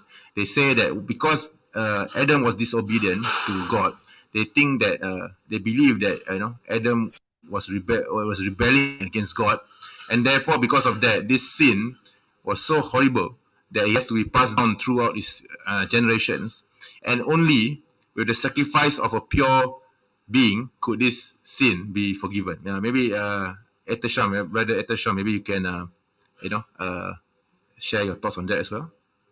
Yeah, I mean, if you read the Quran chapter 2 verse 30, it says, God says, I'm going to create a representative on earth, not in heaven, but on earth. So my theological reasoning is that the Quran is basically saying, yes, Adam made a mistake and he's supposed to go to earth, but it's a temporary, he's on earth temporary. He can go back to heaven. So the whole point was that God wanted to test Adam to see if he's worthy of heaven again. So that's why Adam and Eve are sent to earth, not as a punishment, like the Old Testament says, as a punishment. They're out of the Garden of Eden as a punishment for eating the apple. But the Quran says it's okay. You made a mistake. It's okay. Just pass this test. The test is submission to the will of God, and then you can go back to heaven. In the Quran chapter 2, verses 30 to 40 or whatever those verses are. So if you read the Quran carefully, it's saying that you're destined for earth, but that's just a temporary home. Your eternal home is heaven, and you have to pass the test in order to get back there, because it would be too easy if we were in heaven. I guess Allah or God wanted to humble us on earth, so we passed the test and then go back to heaven. In Christianity, life's a punishment. You have to be saved by the blood of Jesus. In Islam, life is a test, and if you pass that test, you go to heaven. If you fail that test, you go to hell. And then you're either with God in heaven or you're with Satan in hell. So that's just the way I see it. I don't find any problems with it. Okay, that's good. That's a good explanation, by the way, brother Sham. So still waiting for people to come on board, because this is supposed to be a Q&A live stream session. So far, only you and brother Basim are here, but I'm still waiting for questions in the chat. There's no one else answering questions. We might need to wrap this up soon anyway, because it's already meeting the 2-hour mark, and I have some things to do, actually, to be honest. Okay, but don't go away. Okay, once this show is over, please don't go away. I want to have a chat with you. All right? Are you working today, by the way? Me? No, today is today's Sunday. Today's Sunday. You don't work on the No, just wondering whether you have an off day. I mean, whether you are you have over OT or something, because you're working on weekends, because some people I know they work. Yeah. No, if this was the weekday, I wouldn't be up. I'd be sleeping. But so this it's like 3. Okay. It's like 3 a.m. over here. It's like nighttime over here. So. Oh, okay. Yeah. Oh, I see. All right. So 3 a.m. Okay. You know what? Maybe I should do this weekly. Maybe around this time. I'm thinking of doing this as a weekly session. Over the weekend, like this, something like this. Yeah. So, maybe maybe I want to do this more often, because this is like my first regular live stream, I guess, beginning of a series of regular live streams, because other YouTubers are starting to do this. I see. If you notice, there's so many channels, Muslim channels, not just Muslim channels, but also atheists and Christian channels who are doing live streams every week. Okay, and they do it at regular time. So I'm actually starting to do this as well. Yeah, so this is like my first experiment in doing a regular live stream, because all my previous live streams were unplanned, but this is like a bit planned in advance. Okay. Oh my God, this guy.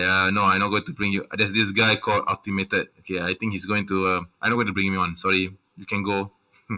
He's going to talk a lot of BS, right? Because this guy goes about God is love, and therefore God has to be Jesus. Love is Jesus, and therefore Jesus is God. That's his argument. Okay. Okay. So anyway, we're going to wrap this up soon. So sorry. Okay. All right. So Anyway, so brother Etesham, maybe you can share with us your latest projects on your channel, perhaps? Yeah.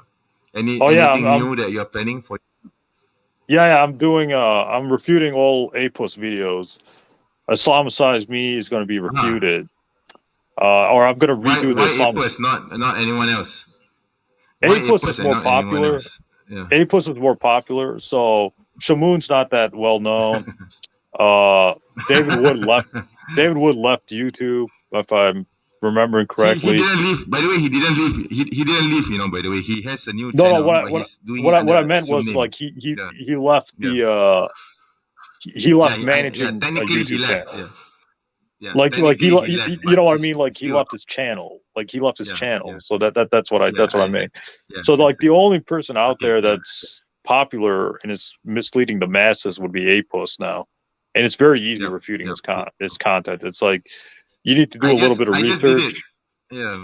I'm sorry, what? I just did it by I just refuted APUS by Apusi by the series of debates that extracting the series of videos that I took from the debate that I had with him. So it was so easy to do that. I don't think I want to bother looking at his videos. All I need to do is just to go through the debate that I had with him and take out the juicy parts and then re-upload them, because he crucified himself so many times over.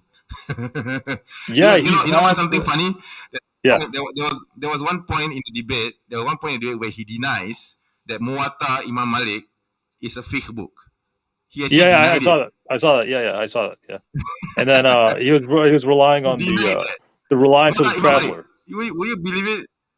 Yeah, exactly. The reliance of the traveler. Reliance of the traveler is He actually thinks that reliance of the traveler is something that every Muslim reads or adheres to. Okay? No. When in reality, yeah. You know how I know he's copying off Answering Islam, because that's what Shaboon uses, that manual, that the reliance of the traveler. Exactly. He uses that a lot. So that's how I know APUSI's copying Answering Islam. So it's all plagiarized nonsense. But it's fun making those videos. It's entertaining making those videos. There's rebuttal videos, etc., etc. It's pretty fun. Like if there's nothing on PlayStation 5, then I'm refuting those videos in my spare time. So there was so you're on PlayStation 5 now? Yeah, PlayStation 5. Yeah, I got I'm right here. All right. I'm playing it right now. Oh my god. Yeah. That's awesome. I'm still on PlayStation 4, and even so, my son is hogging it. Yeah, my son is the one who's playing it now. I don't even have the console with me. Okay, it's in Johor. It's about 200 kilometers away. My son and my wife are in Johor, by the way, the state of Johor. It's a southern state. It's like basically it's like this. I'm in California, and my family, the rest of my family, my wife and son are in Florida. So it's like that. It's something like this. Okay. Oh, why are they separate? Yeah. Why are they separated? Because my wife doesn't want to move in here with me. She wants to be with her mother. My mother-in-law, she has a diabetic problem, so her leg was recently amputated. So there's no one else to care for her. So my wife decided, to take care of her mother. So I'm okay with it. Yeah. So what I do is I go back to Johor, once in a while. Yeah. Once a month or twice a month, depending on the situation. Yeah, that's what I'm doing now. Oh, okay. Yeah, so I'm fine with it. Yeah, I'm fine with it. Yeah. So I think you're right. I think Apusi is taking material from Answering Islam. Yeah, because of he loves reliance on the travel a lot. He really likes I noticed that. I'm like, do you know what you're reading? Like, it's not. It's a lot of opinion stuff. It's not based on. It's not based on Quran or Sunnah or anything like that. It's just somebody's opinion. And then there was one part in the Reliance of the Traveler where Sam Shamoon was like trying to argue that you can pray to Prophet Muhammad to have your sins forgiven or something. And I was like, whoa, that's way too extreme. That's like shirk right there, So I read it, and then it was like it was somebody's opinion or some weak hadith in there, and like I don't know, like the whole thing's just not. The thing is just not reliable. Like there's no chain of transmission. Do you want to know something?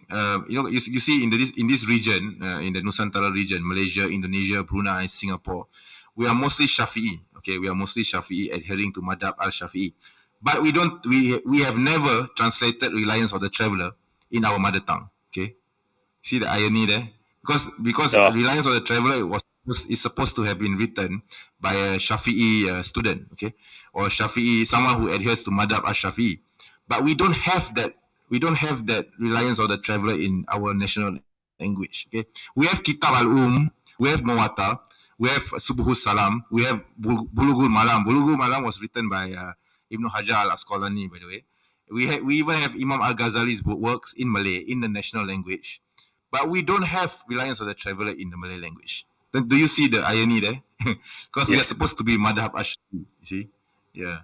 Oh, I see. Yeah, that's a good point. I never even heard of it. Like my mosque doesn't even have Reliance of the Traveller. We never had it. Nobody knows or cares about the Reliance of the Traveller until this one guy translated it into English. Okay, I'm not going to mention his name. This guy translated into English, then it was picked up by anti-Islam sites like Answering Islam, and then Sam Shamoun took a liking to it and he started quoting from it. It was only then I knew of this book called Reliance of the Traveller. Okay? Yeah, that's what I'm saying. My mosque does not have a copy of Reliance of the Traveller. It's got Imam Malik's al-Mutawa. It's got some Ibn Hajar, Fath al-Bari, it's got all that stuff, but it has no. I never. Fathul Bari. You know what? We have Fathul al-Bari in the Malay language. Okay. You do? Oh, okay. We have it. Yeah. Yeah, we do. We do have Fathul Bari in the Malay language. Yeah. Hell, my mosque even has Ibn Asak's book, but it has no Reliance of the Traveller, which is kind of odd. Definitely not.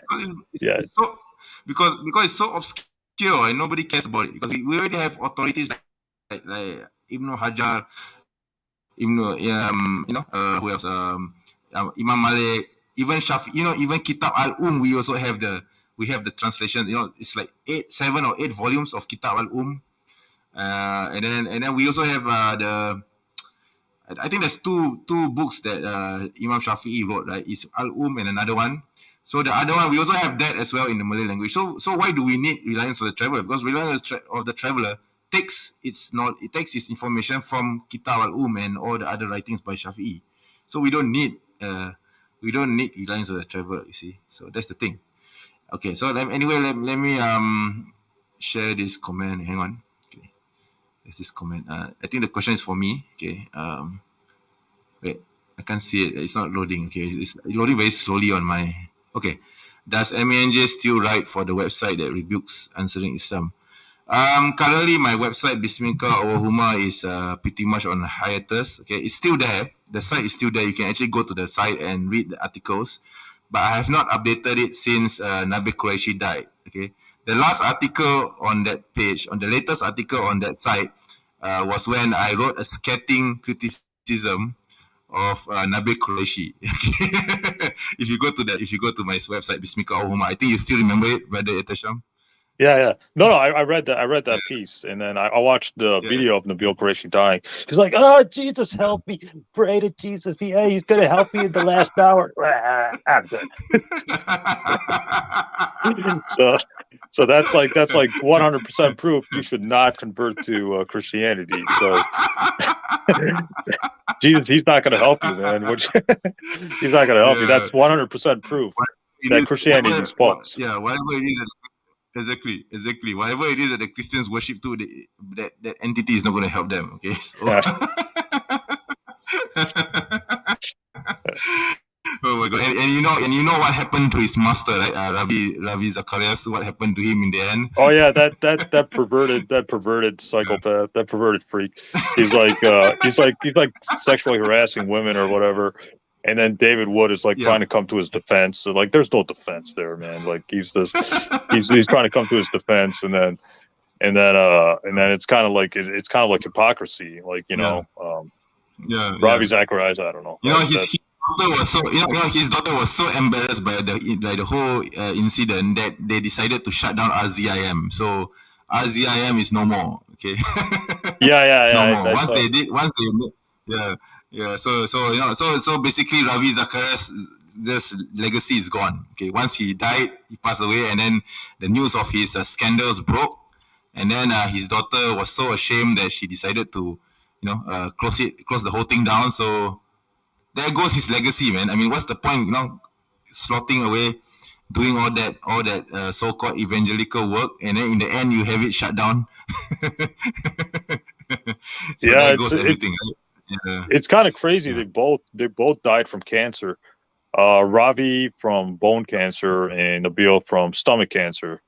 But I like the Nabil Qureshi's videos where like he would document his cancer stages, and he was he was like, oh, pray to Jesus, he's gonna save me. And then like the final video, he's like,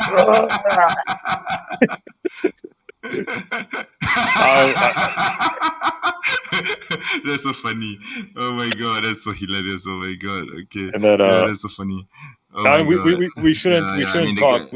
We shouldn't talk bad about the dead, but we shouldn't talk ill of the dead. But in Nabil Qureshi's case, I'm going to make an exception to that Kaidani, because he talked a lot of nonsense about Islam. So this is an exception to the rule. Okay. Yeah, I know. And then I remember one time I wanted to debate him on was it Jesus crucifixion of Jesus or something like that. And then he was like, "Oh, you and Nader Ahmed are like crazy, and I don't want to talk to either one of you." I remember that, and it was just like it was such an insulting like way to put me and Nader Ahmed down. Yeah. That you could see that I got a bad feeling with him. I got a bad like he was too he thought he was too big or something to debate the. Maybe he thought it was too big for his shoes, right? So yeah. Yeah, exactly. I mean, during the period when he was active, I kind of like withdrew myself from the scene. That's why. Otherwise, if I were active as I am now, I would probably have challenged him for a debate. Yeah, I mean. Unfortunately, during that time, I was struggling with my with my career a bit, and then I had to handle some things with my life. So I can't. This was because he was active between 2010 to 2017, 16. So he died in 16, right? So 2010 to 2016, and this was the period when I started to decided to focus more on my family, and I withdrew a bit from apologetics. It's not that I abandoned it entirely. I was still around. It's just that I didn't update my website, and all I did was just to go to Facebook groups and refute certain points. That's it. That's all I did. But I wasn't on YouTube. I wasn't maintaining my website, so it wasn't really effective as it is now. You see. So, yeah. No, same thing with me. Same thing with me. 2010, 2016, or I'm sorry, 2011, 2006. I was silent. 5 years, I was not active in apologetics. Me, Sammy Zathary, Bassam, they all left like apologetics. I was like, I came back in 2016. 2016, I exploded when I exposed Don't Convert to Islam. Ishmael, do you know that guy? Ishmael, I know the guy. Don't convert to Islam. Neil, what is his Christian name? Neil something, right? Neil, yeah, right. So I exposed him for leaving Islam. The whole reason why he left Islam was because of some Arab girl. Yeah. Because that Arab girl, like she divorced him, or like he had some Arab girlfriend, and her father didn't like that. That's the only reason. Yeah, that's the reason why I left Islam. So what happened was he was dating an Arab girl in Canada, and you know how Arabs are. They don't want to marry outside their tribe or their race or whatever, because Arabs have like a tribal mentality or whatever. So like her dad found out she was dating a white guy, and that really like exploded. So like he got involved in that Arab nonsense, which is like, no one should have to deal with that. But anyways, he left Islam just to spite that Arab that Arab family or whatever, and then he started going after Islam. Yeah, it was a personal thing, and a lot of his stuff also was like it was refuted for the last. It's as if the Arab family care, and it just proves their point, right? Because they didn't want the girl to date him, and because of that, he exploded and he left Islam. It's all the more reason why they shouldn't allow their daughter to date him, right? Yeah, and like this whole thing was over an Arab girl. This whole thing was over a girl, and I exposed that. And then after that, my channel like exploded. Okay.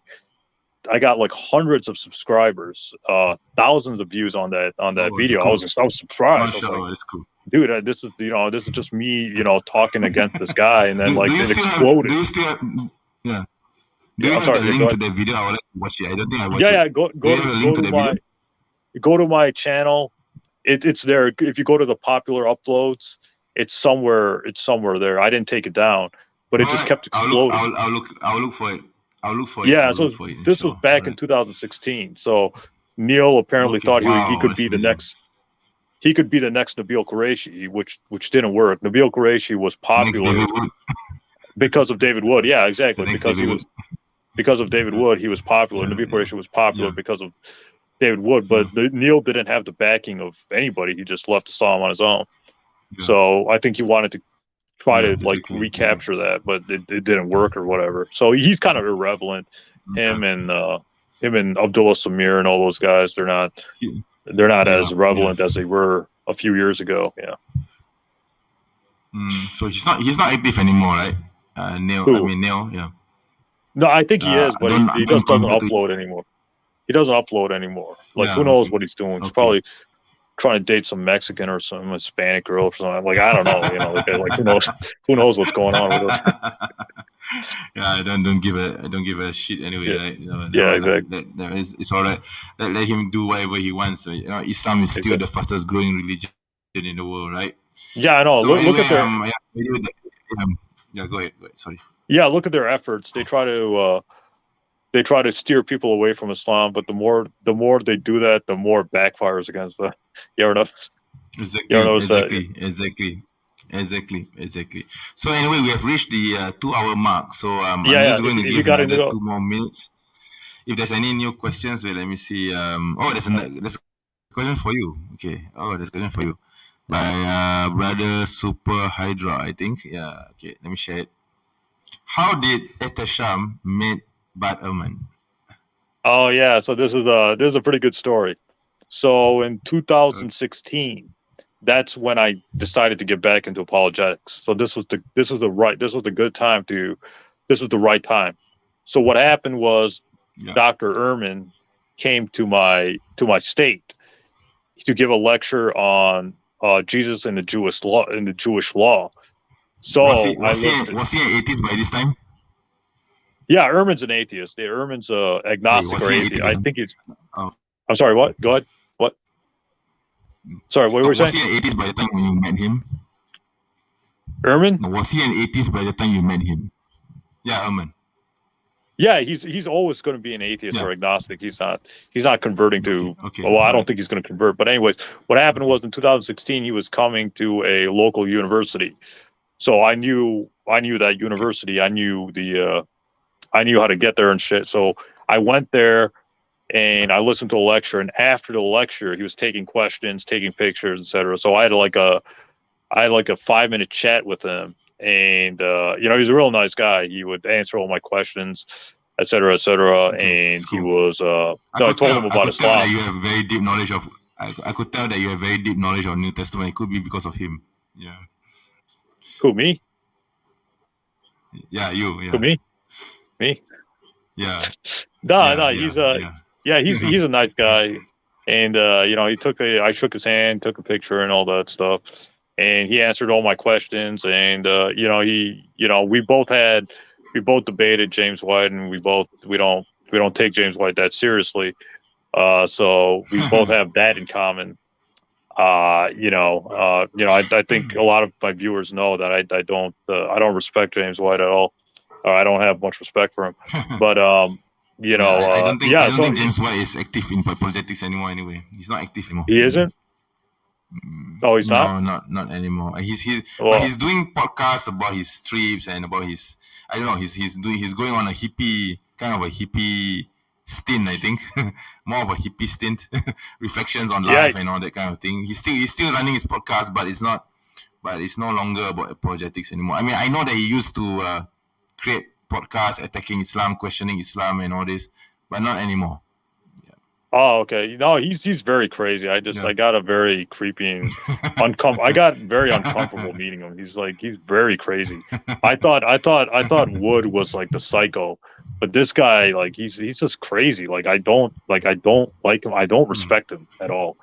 But anyways, yeah, Ehrman was a nice guy. He was he answered all my questions. He talked to me, took a picture. He signed my book, Forged. So I got an autograph and everything. And I've been trying to get him on a live stream or an interview. Like, he says he's too busy, he's writing books, but I don't know what to do. I tried that. Brother, I tried that. I messaged him, I emailed him whether he'll be interested to come on my live stream. He asked for $1,000 if he wants me to go on his live stream. Yeah, he did. Did he? I have his email. Believe me. Yeah, he did. He did. I did manage to. Yeah, he asked for $1,000 to get him on my live stream. That is crazy. Did you? So, like, what happened? Did you do it or? No, I couldn't bring out them. I don't have $1,000. Okay. How can I bring him on? So that's how Apus got him, because he paid him $1,000. Yes. Oh, yes, that's how exactly, he got him. Oh, exactly. I see. Exactly. And that's how David Wood got him as well. Okay. Oh, okay. So if you just pay him, then he'll do what you want. Weird. Yes, exactly. That's a very strange. But have you heard of Dr. Dale Martin? Yeah, you had him on your channel, right? Yes, I had him on my channel. Yeah, and he told me some interesting things about Bart Ehrman as well, because he used to be good friends with Bart Ehrman, and he told me some certain things about him. But I won't share them with the audience publicly. But if you want to know, I will share with them with you privately, inshallah. Okay. Oh, okay. Yeah. I mean, Dale Martin, did you have to pay him?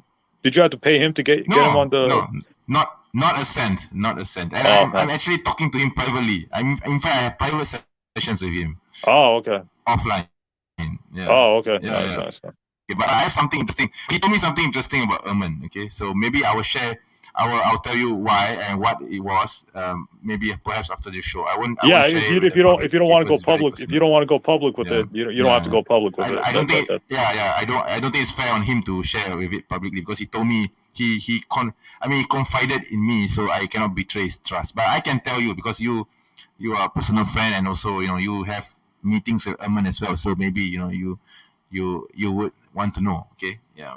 That's fine. I'd love to hear it. But if you don't want to go public with it, don't go public with it, because then he'll sue you or something. So that's why you don't want to. You don't want to do that. No, I don't think he minds. It's just that I respect the man. I respect Dr. Martin so much that I don't want to share it. I don't think he minds if I were to share it publicly. Okay. He doesn't care, but I don't want to do it, because I don't think that I should share it publicly. That's all. Yeah. Oh no, okay. That's fine. I'm not telling you. Tell me right now. I'm not saying that. If you want to tell me in private, tell me in private. I will. Okay, after the show. So anyway, it's already 2 hours and 8 minutes. So I think the clock is ticking soon. We need to end the stream soon, because I have that. So if anyone wants to ask any questions, please ask them now, or if you want to come on stream, I can accept one last visitor, I think, before we end the stream. So still waiting. So so you said earlier that you were planning to upload videos on April. So how many videos are there? Are we expecting? That and Islamicize Me. I'm gonna redo the entire Islamicize Me stuff. April's videos. Why Islamicize Me? Why not any other series? Well, because Islamicize Me was the more popular one, and they spent like $20,000 making that retarded series, and it was like, they spent like $20,000 from people's donations making that. But like, what was the point? Because nobody left Islam. Nobody nobody did any research. Nobody I don't know what the point was. I think David Wood was bored, and him and his coon friend John McKay, whatever his friends, they were like, "Hey, you want to do something with you want to make some videos?" So David Wood, he always gets bored, and he needs attention. So he wrote like a bunch of like nonsense, and he hired his best friends to act in that nonsense. And the production wise, it was pretty decent production wise. But like, what was the point? There was like no point in that entire thing. It was just like, it wasn't even satire. Nobody left Islam, and exactly. Yeah, nobody like left Islam. They were like, people were like, how does he have the time to do this shit? Like, how does he have time to like do this stuff? It was ridiculous. And Rob Spencer was there too. Robert Spencer was there, and it was like, okay. By the way, I do have a series called Evangelize Me, so it's still ongoing. Yeah, I didn't have to spend grand for it. Okay, yeah, I didn't have to spend 20 grand for it. Okay, it's still ongoing, but I haven't shot any new videos yet. Yeah. Good. So I probably will do that. I'll probably do that once I get the rooms done and the stuff here, because right now, I mean, it's still in a work in progress. Okay, it's still not fully complete. It hasn't met the vision that I intend for this place yet. Okay, so slowly, I will do it slowly over time, inshallah. Yeah. So I guess we need to wrap it up because it's already 2 hours and 11 minutes. Counting 1, counting 2, counting 3. No one else is coming on.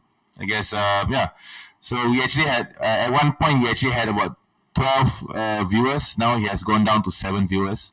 So anyway, thank you all for watching the show. Brother Itashan, please don't go away. All right, I would like to talk to you in the backstage, inshallah. Yeah. So anyway, thank you, Brother Itashan, for your time. Brother Basim earlier, thank you very much for coming on earlier. Unfortunately, you had to leave because I was withholding you from your breakfast. Sorry for that, but I really enjoy having Brother Basim here. So anyway, I'm actually planning to do this as a weekly live stream, inshallah. So maybe next week, inshallah, around this time, I will do a live stream again, okay, from the same studio here. So I'll bring my idea is that whether you are a Jew, whether you're a Christian, whether you're Muslim, whether you're an atheist, you can come online and come onto the live stream and ask questions or share your knowledge. Okay. So so inshallah, I'll see you again in the future. If you like my stream, please do not forget to like this video.